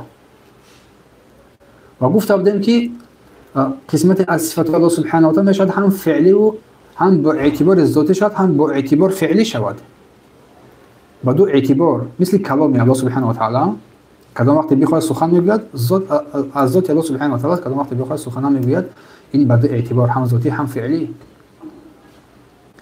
و گفته بودیم که در هر صفت الله سبحانه و تعالی سه سوال می شود. آیا حقیقی هستند؟ میگیم نه، بله حقیقی هستند صفات الله سبحانه و تعالی. آیا کیفیت آنها را گفتن جایز است؟ نه، چون عقل انسان به این نمیرسد. آیا در صفات الله تمثیل کردن بر مخلوقات، مانند کردن بر مخلوقات جایز است؟ گفتیم نه، لیس کمثل شیء، گفتیم مثل مانند پروردگار کسی چیزی نیست. و سپس بیان کرده بودیم رد بر معطله ها، چون آنها خلاف قرآن و سنت سخن میگویند. معطله ها اینکه رد کردن قول آنها، چون قول آنها برخلاف ظاهر نصوص قرآن و سنت است و برخلاف گفته سلف است. رد یعنی تکذیب کردن گفتیم و انکار کردن که کفر است گفتیم. و در بیان تعویل صفات الله سبحانه و تعالی گفتیم سه قسم مثلا در بیان تعویل آنها. قسمت اول اگر انسان از جهل نادانی انجام بدهد و حق را بخواهد و عفو می شود. دوم از برای بگیم که غرورش، از برای تعصبیتش اگر این را انجام بدهد و فاسق است. اما اگر آن تعویلی که انجام بدهد تعویلش یک پهلوی در زبان عربی داشته باشد فاسق است. اما قسمت دوم اگر که یگان پهلوی نداشته باشد این کفر است. پس مشبهه ها گفتیم تشبیه میکنن الله سبحانه و تعالی را، این کفر است. و تمثیل ممثله ها گفتیم اثبات مانند الله سبحانه و تعالی کردن، کسی چیزی رو بر او سبحانه و تعالی، اینم کفر است گفته بودیم. همه این در درس‌های گذشته بود بیان کرده بودیم. اما امروز باشد از این درس مبارک صفات هایی که مؤلف یعنی ابن قدامه مقدسی رحمه الله تعالی بر الله سبحانه و تعالی اثبات کردگی هستند. صفات هایی که بر الله سبحانه و تعالی اثبات کردگی هستند در این کتاب جمع آوری شدگی هستند. در این مورد با همراهی شمایان صحبت میکنیم. اما در دست گذاشتم همچنین در سخن ادرمی با اهل بدعت با ابو داود که بگیم که چیز بود، یکی از نزدیکترین خلیفه بود، اینو سخن کرده بودیم. اما امروز ذکری ما در بعضی از آیات ها و احادیثی که وارد شده هستند در بیان صفات الله سبحانه و تعالی. بعضی از احادیث و آیاتی که در باب صفات ذکر شده هستند. می‌فرماید فمما جاء من آیات صفات قول الله تعالی، و آنچه که آمده است در بیان صفات الله سبحانه و تعالی از قول الله سبحانه و تعالی و یبقى وجه ربک، یعنی که باقی میماند چهره پروردگار در سوره رحمان آیه 27. از جمله آن چیزی که در آیات های صفات آمده است این قول الله سبحانه و تعالی است و یبقى وجه ربک، و روی پروردگارت باقی میماند، و روی پروردگارت باقی میماند و یبقى وجه ربک. و همچنین قول الله سبحانه و تعالی بل یداه مبسوطتان، بلکه دو دست او پروردگار باز است، اثبات صفت دو دست در سوره مائده آیه 64. و همچنین قول الله سبحانه و تعالی تعلم ما فی نفسی ولا اعلم ما فی نفسک، از این کلمه، از این سخن از زبان عیسی علیه السلام میبرید که تو میدانی آن چی که در نفس من، در وجود من است، اثبات صفت نفس، و من نمیدونم آنچه که در وجود تو، در نفس تو هست. و جاء ربک در سوره فجر آیه 22، و پروردگارت هنگامی که می آید، آمدن مجیع گفتیم، اثبات صفت آمدن الله، مجیع الله. و همچنین قول الله سبحانه و تعالی هل ینظرون الا ان یأتیهم الله، صفت آمدن، آیا آنها منتظر چیزی هستند جز آن که الله برایشان بیاید، به نزد آنها بیاید الله. و همچنین اثبات صفت رضا، رضی الله عنهم و رضوا عنه در سوره مائده آیه 19، الله از آنها راضی شد، صفت رضای الله سبحانه و تعالی، و آنها نیز از الله راضی شدند، صحابگان کرام. و یحبهم و یحبونه، صفت دوست داشتن، محبت، او آنها را دوست داشت و آنها نیز الله سبحانه و تعالی را دوست داشتند، سوره مائده آیه 54. و غضب الله علیهم، صفت غضب، الله بر آنها خشم کرد، غضب کرد. و اتبعوا ما اسخط الله، آنها از آن چیزی که پیروی کردند الله بر آنها خشم کرد. کره الله بعثهم، الله از بیرون رفتن آنها ناراضی شد، ناراضی شدن در سوره توبه آیه 6. پس این صفت های الله رو بیان میکند. همین آیاتی که تلاوت نمودیم که مسلمانان آنها رو به طریقی که شایسته جلالت و عظمت او هست قبول میکنند، به تشبیه. ابن قدامه گفته است به تشبیه، بدون تشبیه، بدون کیفیت، که از اصول اهل سنت در فهم این صفت‌های الهی سبحانه و تعالی است. پس صفت‌هایی که مؤلف یعنی ابن قدامه در صفت‌های الله سبحانه و تعالی ذکر کرده است، مؤلف رحمه الله تعالی از صفت‌های الله متعال را صفت‌های را برای ما آورده است، بعضی از صفت‌های را آورده است و موافق ترتیب مؤلف اینها را ما بیان خواهیم کرد. اول چی بود؟ صفت اول این روی وجه بود. پس صفت روی برای الله متعال با دلیل قرآن و سنت و اجماع سلف ثابت شده است و دلیل قرآن این قول الله سبحانه و تعالی است که می‌فرماید و یبقى وجه ربک ذو الجلال والاکرام و روی پروردگارت باقی میماند صاحب بزرگی و کرامت است. سوره رحمت آیه 27. و دلیل اثبات وجه الله روی الله چهره الله از سنت حدیث سعد ابن ابی وقاص است که فرمودند اینک لن تنفق نفقة تبتغي بها وجه الله الا، یعنی که فرمودند صلی الله علیه و آله که هر یک نفقه، هر چیزی که آن را با نیت جستن رضای الله، با نیت جستن رضای روی الله انجام دهی، روی الله در این حدیث ذکر شد، انجام دهی بر آن پاداش خواهی گرفت. الا اجرت علیه، مگر اینکه تو بر آن پاداش میگیری. این حدیث رو بخاری و مسلم روایت کرده هستند.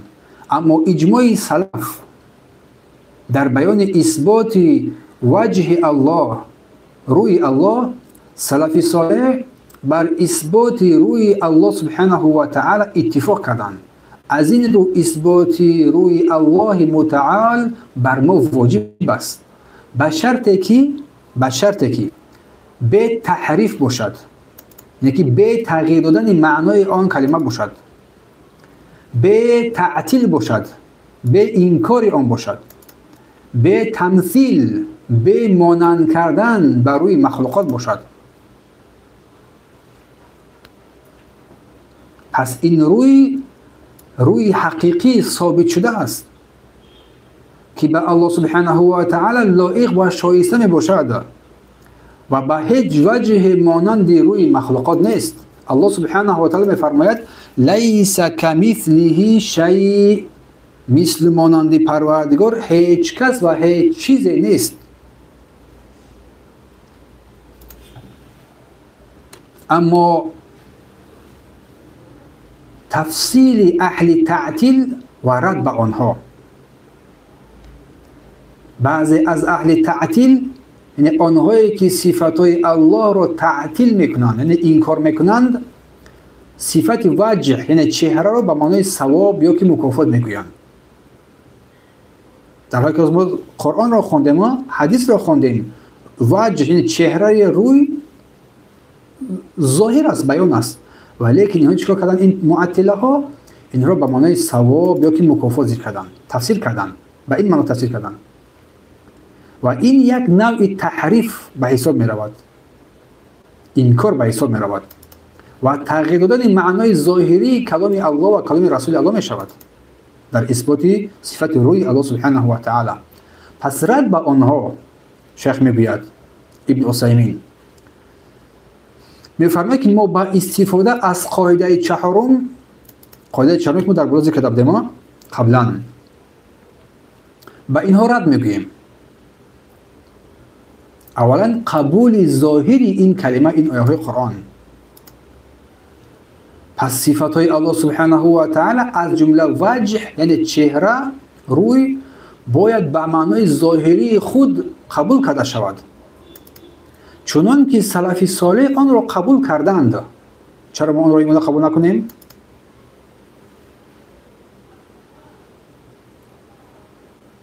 بدون تحریف و بدون تعطیل.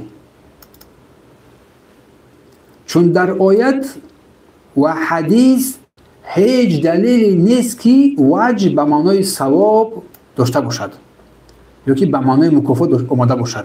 نه در قرآن است، نه در حدیث است، نه در قول سلف صالح است. پس این معنای وجه روی رو به معنای مکافات یا که ثواب بگیریم، پس مخالفت نمودیم قرآن و سنت را و قول تمام اهل علم را. پس رعایت سنت و اجماع سلف برای ما لازم است. پیامبر صلی الله علیه و سلم به صحابگان کلمه وجه را یعنی که روی را، چهره را به معنای اصلی آن قبول کردند و هیچگاه رسول الله که صحابگان کرام آن را به معنای ثواب معنی نکردند، تفسیر نکردند. پس پیروی از پیامبر و صحابگان کرام واجب است، نه از این معطله ها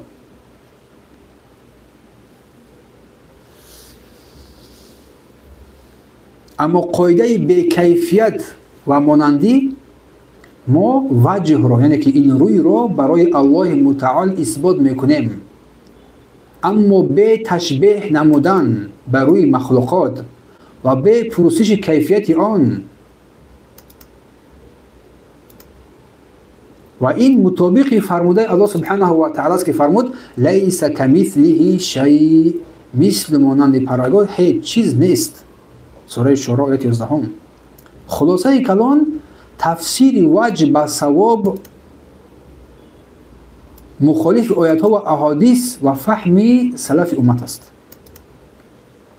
بنابراین انکار و تحریف کردن معنای ظاهری کلمه خلاف منهج اهل سنت و جماعت به حساب می رود.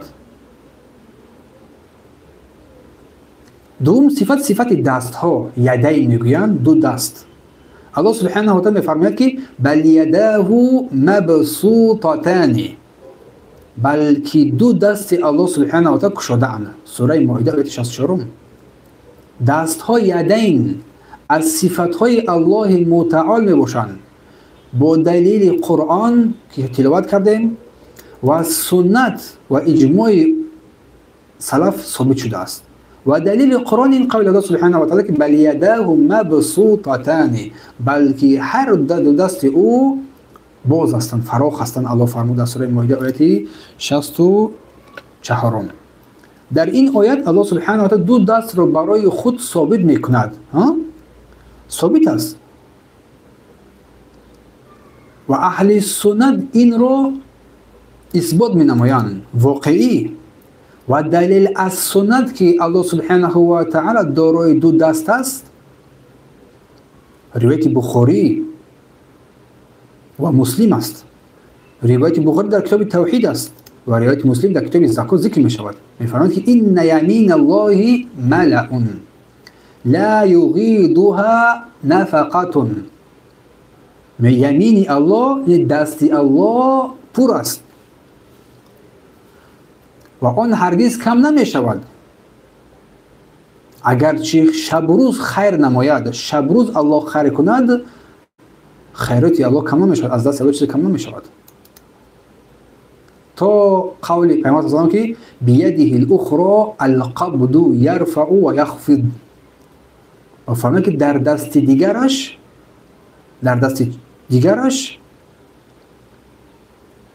نگاهداری،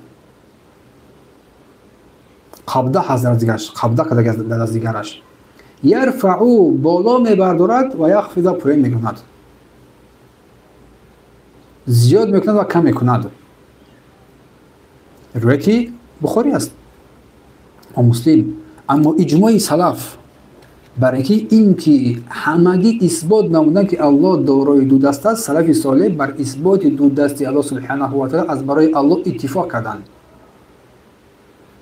پس مادامی که در قرآن ذکر شده باشد، مادامی که در حدیث ذکر شده باشد، مادامی که سلف صالح، صحابه کرام و تمام علما بر این اتفاق کرده باشند، پس بر این معنا ما هم باید دو دستی الله سبحانه و تعالی بدون تحریف و تعطیل و تکییف و تمثیل، یعنی به تصویر یا به مانندی دستای الله سبحانه و تعالی را قبول داشته باشیم، بدون مانندی به دستان مخلوقاتش. دو دستی که واقعی هستند الله سبحانه و تعالی از الله هستند که بر او لایق و موافق شرف و بزرگی او سبحانه و تعالی باشند. خلاصه ما دو دستی الله سبحانه و تعالی را اثبات میکنیم که در قرآن و حدیث با معنای اصلی آنها بیان شدگی هست که میفهمیم، هر که ما میپذیریم. و این دستان الله سبحانه و تعالی بدون تعریف و مانندی به دستان مخلوقات باشد. اما در اینجا رد بر اهل تعطیل، انکار کنندگان. اهل تعطیل یعنی آنهایی که صفاتهای الله را تعطیل میکنند، انکار میکنند، صفت دست را به معنای نعمت و قدرت گرفتند. گفتند در اینجا دست به معنای نعمت است، دست به معنای قدرت است و مانند اینها. به این معنا تفسیر کردن این را اهل تعطیل، اهل بدعت. شیخ میفرماید که ما با استفاده از قاعده چهارم سخن آنها را رد میکنیم چون این تفسیری که آنها کردن دست رو به معنای نعمت و قدرت گفتن، اولا ظاهری قرآن را مخالفت نمودن، ظاهری حدیث را مخالفت نمودن و ظاهری اتفاق علما را مخالفت نمودن و رد به تفسیری که دست رو به معنای قدرت و نعمت گفتن، رد بر آنها آیت قرآنی است. میفرماد لما خلقت بیدی، یکی چیزی که من با هر دو دستان خود آفریدم آدم را.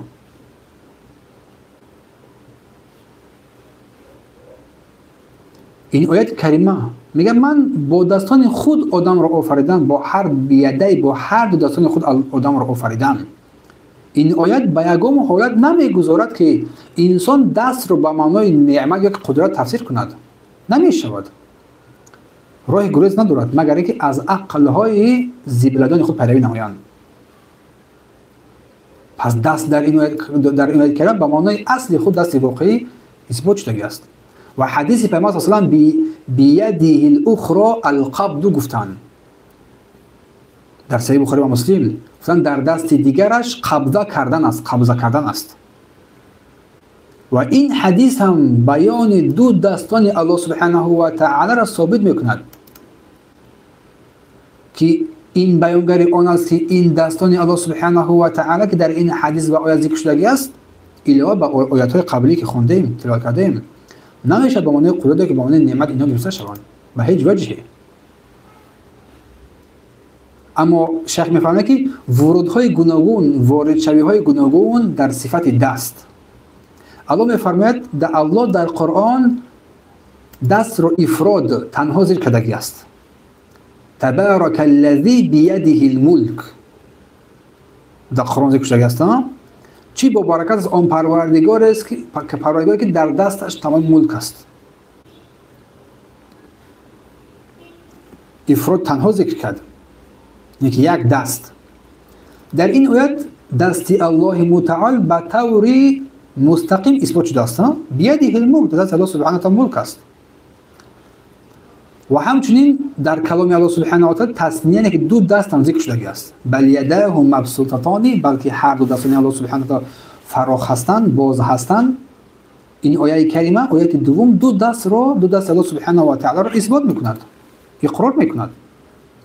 و همچنین در بعضی از آیات های دیگر در سوره یاسین اگر آیه 71 رو بنگریم، اولم یروا ان خلقنا لهم مما عملت ایدینا انعاما، شکل جمعی دست ذکر است، شکل جمعی دست. یعنی آیا نمیبینند که ما برای آنها چارپاها و آن چیزی که دستان ما آفریده است ایجاد کردیم.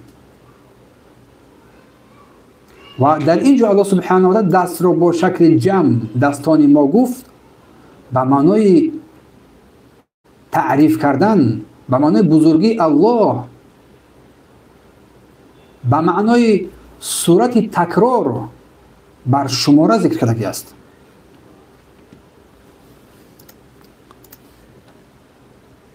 پس تفسیر و موافق کردن همین وجودهای گوناگون، یک دست ذکر کرد، دو دست ذکر کرد و زیاده از دو دست هم ذکر کرد در اینجا. پس شیخ میگه که ما میگوییم افراد و تثنیه یکدیگر رو رد نمی کنند. یعنی که در بعضی از آیات های قرآن افراد یک دست ذکر شد، در بعضی آیات های دیگر تلاوت کردیم دو دست ذکر شد. میگه انمی افراد تنها و یا که تثنیه دو دست رو ذکر شده است، میگه اینها یکدیگر رو رد نمی کنند، مخالف یکدیگر نیستند. چون افراد یک تنها اشاره به یک دست الله سبحانه و تعالی و تثنیه به دو دست او سبحانه و تعالی می‌نماید، بیاد به دو دست می‌نماید. و جمع باشد، اما در آیه بعدی شکل جمع قد دستان ما گفت الله سبحانه و تعالی. میگه جمع میتواند برای تعریف باشد، برای بزرگی الله باشد، برای استناد قسم‌های رقمی و بزرگداشت او سبحانه و تعالی باشد. چون الله سبحانه و تعالی در آیه های قرآن به شمار زیاد است که ما ذکر می‌کنیم، به شکل جمع ذکر می‌نماید. ما این رو کردیم، ما این رو کردیم، از شکل به خاطر بزرگ داشت او سبحانه و تعالی. خلاصه توفیق یا که موافقیت نمودن میان این شکل ها، اگر بگوییم شکل یکم یعنی مفرد تنها، دست تنها ذکر شد، الهه شده است، بنابراین هر چی را که برای الله سبحانه و تعالی از دست ثابت شده است بر الله آن را اثبات می‌نماییم. چون آیه های قبلی و احادیث قبلی که ما خواندیم، تلاوت کردیم و حدیث را خواندیم، دو دست الله سبحانه و تعالی برای الله اثبات شده است. همین گونه بود. اما این یک دستی که تبارک الذی بیده الملک یک دست اثبات شد، این دلالت بر آن که یک دست دارد، چون در یک دست اون ملک است میتواند. اما آن شکلی که جمع ذکر شد، دستان گفت، این از باب بزرگداشت و بزرگواری او سبحانه و تعالی ذکر شده است، برای تعظیم او سبحانه و تعالی، نه به معنای عدد که عدد نام‌های دستای الله سبحانه و تعالی بسیار باشند یا که از 3 بیشتر باشند. چون در زبان عربی عدد بیشتر از عدد زیاده از 2 سر میشود. اصلا در زبان عربی هم عددهای بیشتر، عددهای جمع زیاده از 2 سر میشود. اگر کسی که کمی زبان عربی را اگر که خوانده باشد و فهمیده باشد. فهمو؟ اما صفت سوم این نفس است، برای الله سبحانه و تعالی اثبات میشود. صفت نفس برای الله متعال با دلیل های قرآن و حدیث و اجماع سلف ثابت شده است. دلیل ها از قرآن را اگر ما بگیریم، کتب ربکم علی نفسه رحمه، پروردگار شما رحم را بر خودش، بر نفس خودش واجب گردانیده است. سوره انعام آیه 54. این آیه کریمه نشان میدهد که الله متعال رحمت را بر نفسش نوشته است. کتب ربکم علی نفسه رحمه، رحمت رو بر نفس خود واجب گردانیده است. و در آیه بعدی در سوره مائده آیه 16 میفرماید که تعلم ما فی نفسی ولا اعلم ما فی نفسک، تو میدونی آنچه که در باطن من است، در نفس من است و من نمیدونم. عیسی علیه السلام میگه و من نمیدونم آنچه که در باطن من که در نفس تو است. این آیه به سخنان عیسی علیه السلام برمیگردد، اشاره میکند که الله متعال هر چیزی که در نفس است میدوند. اما عیسی حتی پیامبر هست، آنچه که در نفس انسان میگذرد، در نفس الله میگذرد، آن را نمیدوند. و دلیل حدیث پیامبر صلی الله علیه و آله در بیان اثبات نفس، پیامبر الله صلی الله علیه و آله چگونه که روایت مسلم است که این حدیث اشاره به صفت نفس مینماید: سبحان الله و بحمدی عدد خلقی و رضا نفسی و زینت عرشی و مداد کلمتی. سبحان الله، پاک و منزه است، پروردگار پاک و منزه میشماری و حمد او را میگویی، و عدد خلقی با عدد تمام خلقی که هست، و رضا نفسی و آن رضای نفسی الله سبحانه و تعالی. اثبات نفس الله سبحانه و تعالی. اما بعد آنکه ما از قرآن بیان اثبات نفس الله را و اصلا فهمیدیم، اما اجماع سلف صالح بر ثابت بودن صفت نفس برای الله متعال اجماع کردند. و این صفت نفس الله سبحانه و تعالی که الله بیان کرد و رسول الله بیان کرد و سلف صالح اجماع کرده هستند، چگونه که شایسته و لایق او ثابت شده است، به تحریف و به تعطیل اثبات می‌نماییم. پس صفت نفس برای الله متعال ثابت است و آن را بدون تحریف کردن، رد کردن، بدون تشبیه مانند کردن قبول میکنیم و بدون تعطیل کردن همچنین انکار کردن، چون قرآن و سنت و اجماع سلف بر این چیز اتفاق دارند.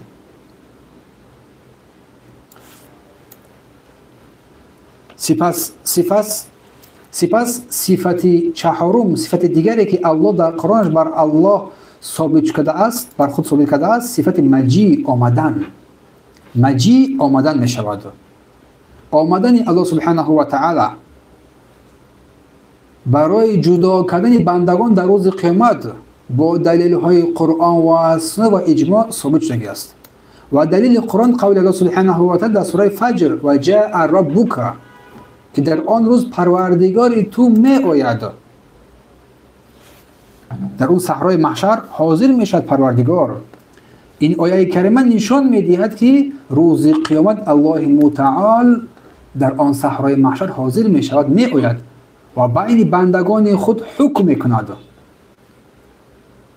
و همچنین قول الله سبحانه و تعالی در سوره بقره آیه 210 میفرماید که هل ينظرون الا ان یأتیهم الله، آیا آنها چیز را انتظارند غیر از آن که الله به نزد آنها بیاید؟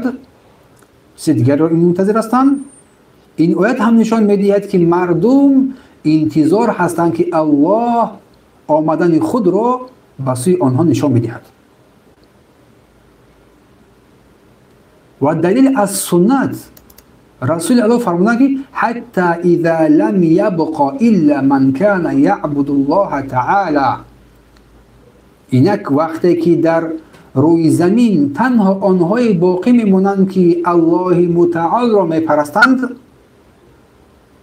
خواه نیکوکار باشند خواه گناهکار، پروردگار جهانیان نزد آنها می آید. اتاهم رب العالمین، پروردگار جهانیان نزد آنها می آید. متفق علیه، بخاری و مسلم حدیث را روایت کرده است. این حدیث اشاره میکند بر آمدن الله سبحانه و تعالی. اما اجماع سلف بر آمدن الله متعال برای جدا کردن بندگان در روز قیامت اجماع کرده و اتفاق کرده هستند. و این آمدن باید با شکل که برای الله لایق است، برای الله ثابت می شود، بدون تحریف و بدون تشبیه مانند کردن به چیزی.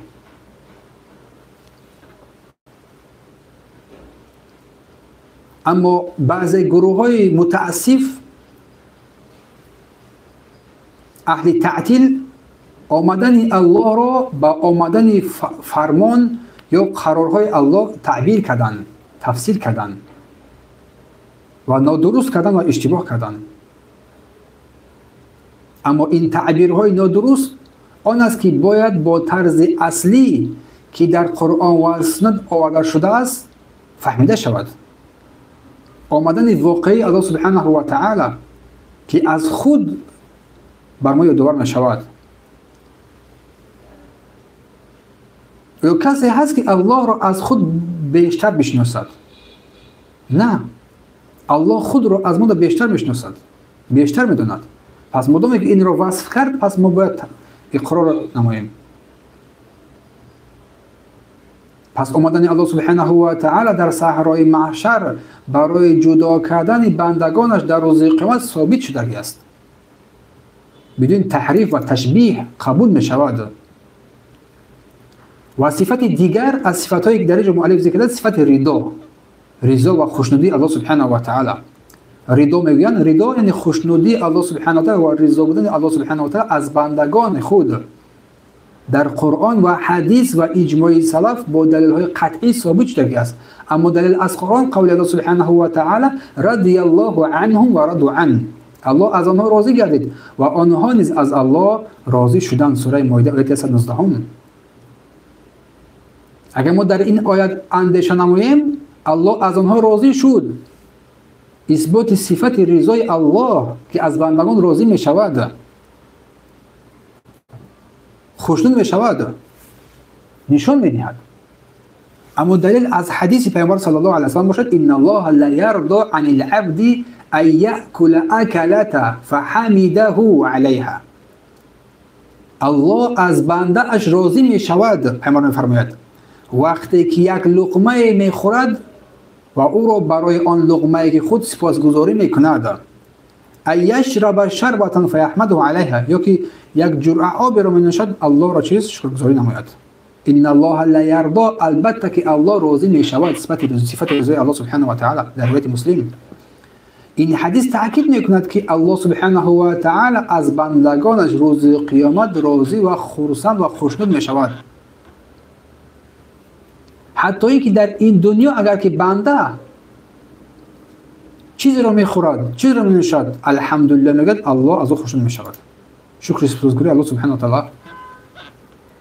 اما اجماع سلف صالح بر صفت رضای الله و خوشنودی الله سبحانه و تعالی از بندگانش اتفاق کرده هستند و این رضای الله سبحانه و تعالی باید بدون تحریف و تشبیه و تعطیل فهمیده شود. چون بعضی از گروه ها مثل اهل تعطیل انکار کنندگان رضا رو یا خوشنودی الله رو با حرف های معنی داد کردند، با مکافات گفتن معنی داد کردند. اما این تعبیر نادرست است. به خاطر چی؟ زیرا رضای واقعی حیاتا احساس می شود که برای الله سبحانه و تعالی موافق است و ما باید با شکل اساسی که الله آن را ذکر و داوری کرده است قبول نماییم و تعریف و تعطیل نکنیم. پس صفت رضای الله سبحانه و تعالی مادامی که بر بندگان ثابت است و باید آن را با شکل اساسی که در آن ثابت است بدون تحریف و تشبیه و تعطیل قبول بنماییم. و دیگری از صفات های الله سبحانه و تعالی صفت غضب. الله می‌فرماید در سوره فتح و غضب الله علیهم و الله بر آنها غضب کرد. پس غضب از صفاتهای الله هست با دلیل قرآن که تلاوت شد و سنت پیامبر صلی الله علیه و که ذکر میشد و اجماع.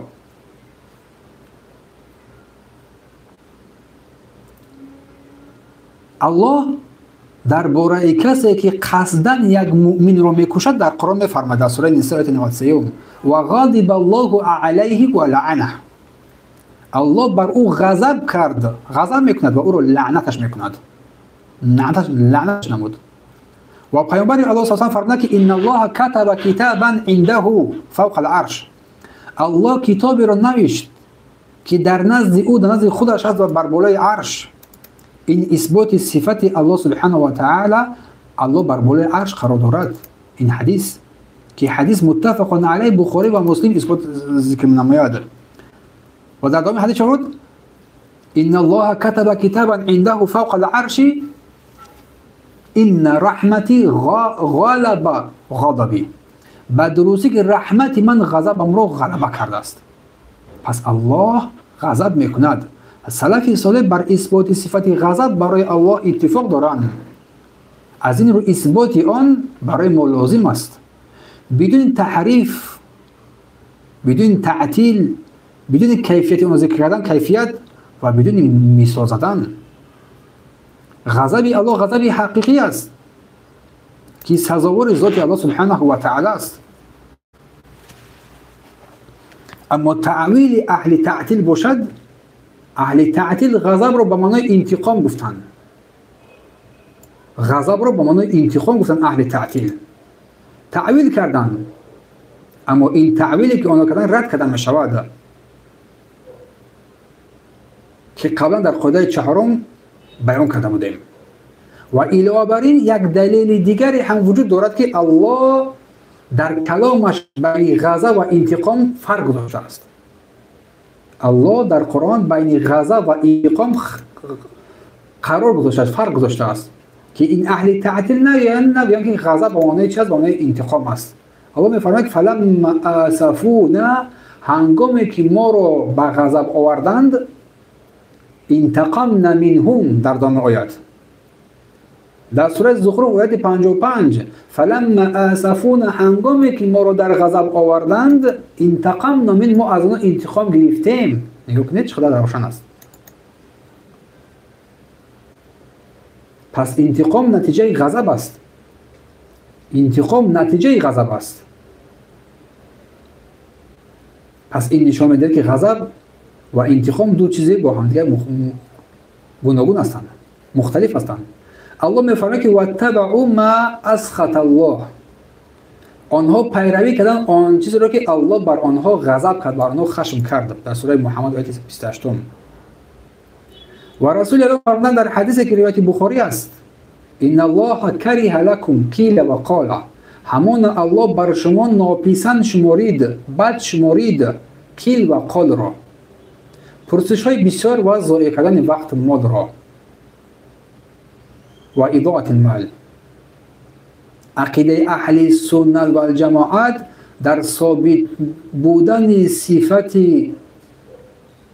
کریه، اینکه کراهیت، ناپسندی برای الله سبحانه و تعالی تاکید هستند، معتقد هستند که یکی از صفات الله سبحانه و تعالی است و این صفات الله سبحانه و تعالی بدون تحریف و تعطیل و تجسیم و تشبیه اثبات شود.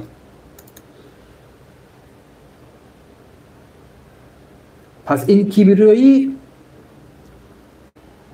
و این کراهیت از جانب الله سبحانه و تعالی با گناه حقیقی که اثبات کرده است با بزرگی عظمت جلالت او سبحانه و تعالی اثبات می شود. اما رد به عقیده اهل تعطیل، آنها اینه که اهل تعطیل این کراهیت را، ناپسندی را، ناپسند داشتن را به معنای دور نگاه داشتن و کنارگیری تعبیر کردن، تفسیر کردن و غلط کردن. چون این تعبیر درست نیست، زیرا الله سبحانه و تعالی در نصوص قرآن و احادیث مفهومی کرح را، یک ناپسندی را همچون حالت ناپسندی و نفرت حقیقی بیان نموده است. چون یک در قاعده ها ما در بالا ذکر نموده بودیم.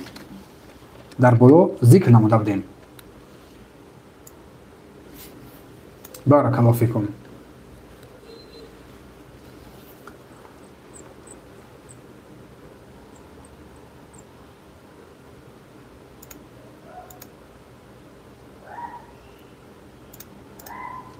امیدوارم است که مسئله برایتان روشن باشد، چیزهایی که بیان کرده ایستاده‌ایم. چون مردمان هستند که این صفات الله سبحانه و تعالی که بر خود اثبات کرده است آن را اثبات نمی‌کنند، آن را تحریف و تغییر می‌دهند، تفسیرهای از زیبلادن عقل خود آورده آنها را به گونه تغییر می‌دهند. بارک الله فیکم.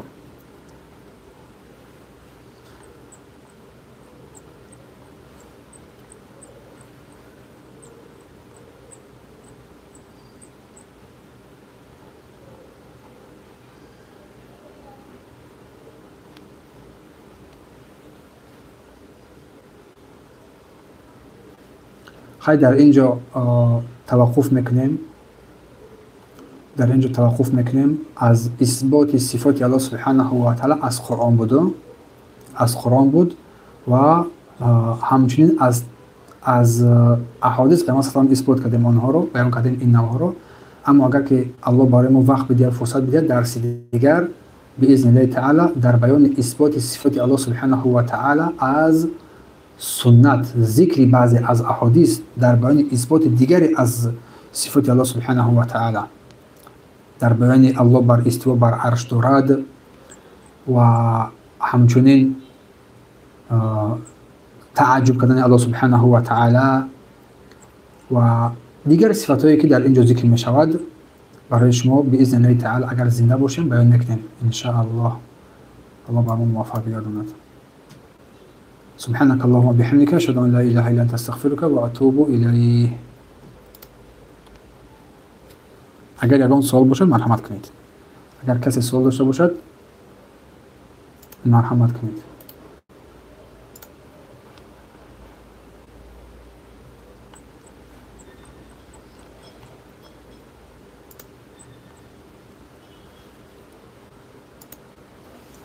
السلام علیکم و رحمت الله و برکاته. و علیکم السلام و رحمت الله و برکاته. امیدوارم استاد خوب باشید. خوب هستم الحمدلله. امیدوارم که شما خوب باشید.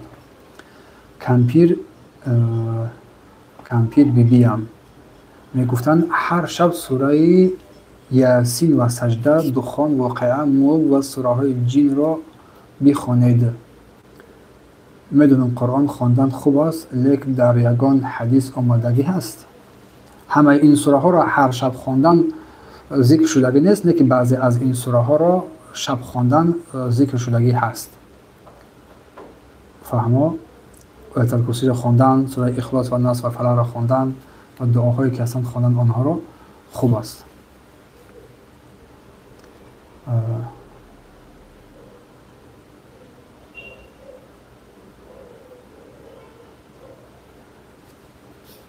السلام عليكم ورحمة الله وبركاته. وعليكم السلام ورحمة الله وبركاته. أستاذ خواستن إن شاء الله. جزاك الله خيرا، بارك الله فيكم. الله حفظكم كند. سوال داشتم. استاد آیا ابو حنیفه رحمت الله علیه در یگان کتابش گفته که هر کس که الله در برای عرشش نباشه او کافر است. الله گفتم بله هست، بله گفتگی هستن، ذکر شدگی است. بله سخن ابو حنیفه هست در کتب احناف، این ذکر شدگی است. کسی که الله رو بالای عرش نداره کافر است، گفتگی ذکر شدگی است. بله برای همین حنفی‌ها هوشیار باشن از این قول ابو حنیفه.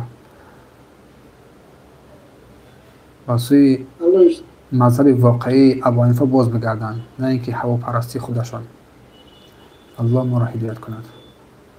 السلام علیکم و رحمت الله و برکاته. ممکن است فهمیدن نام استاد را در کجا واقع علم گرفته است؟ نام استاد ابو ابراهیم است که نام استاد ابو ابراهیم است.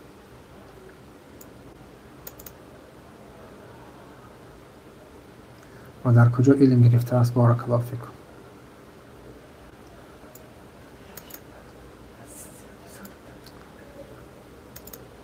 در عربستان تحصیل کردگی و فیلم بس از همین در نزد مشایخ و علما علم گرفتگی فضل الله سبحانه و تعالی است. درس ها و کتاب علمای بزرگ اهل سنت این زمان رو گوش کردگی هستیم، خوندگی هستیم. السلام علیکم و رحمت الله و برکاته. و علیکم السلام و رحمت الله و برکاته. یک سوال دارم. در گروپ همدیگر در آمده حقارت کردن درست نی؟ آخه یه سوال میتونه که من حیران میشم. آخه همین حقارت خودش حرام است، اصلا جایز نیست. با چرا در گروپ در آمده حقارت میکنه؟ این گناه کبیره است.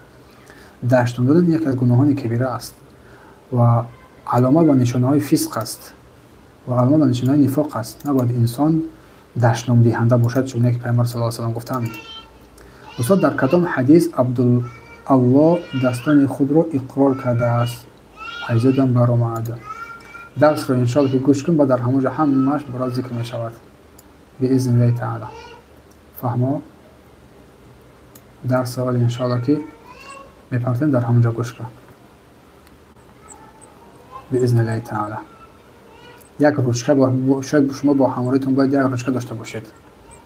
و شما با همراهیتون یک روشکه داشته باشید تا اینکه بنویسید. در حدیث رو در بالا ذکر کرده بودیم در همین مورد و از آیه های قرآن سوره تبارک رو گرفتیم، سوره مائده رو گرفتیم و چندین سوره ها رو در این مورد ذکر نمودیم و روایت بخاری و مسلم بود. گفته بودیم که بخاری در کتاب توحید و مسلم در کتاب زکات ذکر کرده بودند.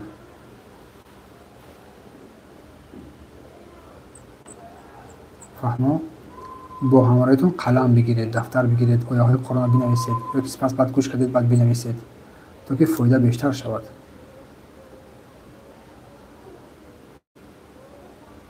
استاد ما در کاریم، شما یک درس رو شروع کنید. نوشنیک رو در گوش بزن گوش بده. نوشنیک رو در گوش بزن گوش بده. درس ها معلومه کو برادر گرامی. درس ها معلومه ما اعلان کردگی هستیم، همه نویسندگی است. اما چیز درسی را پرتایم درس ها معلوم است برادر گرامی. در هفته 3 روز است. یک شنبه، سه شنبه، پنجشنبه ساعت 8 به وقت مسکو.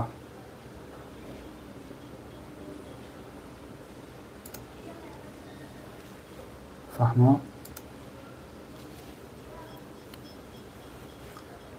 سوال دیگری هست؟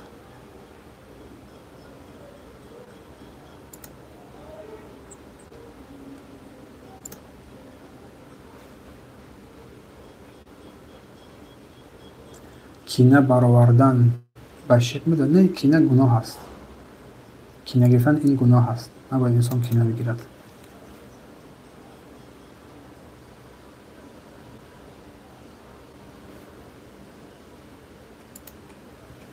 انسان نباید کینه گیر باشد.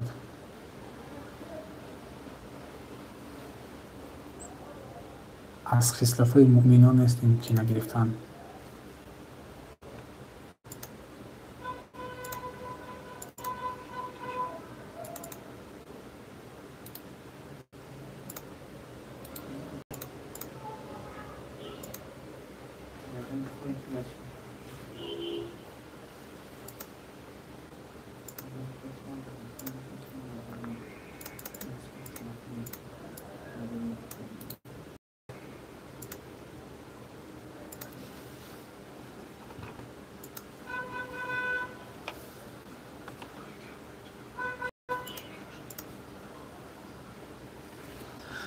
خیر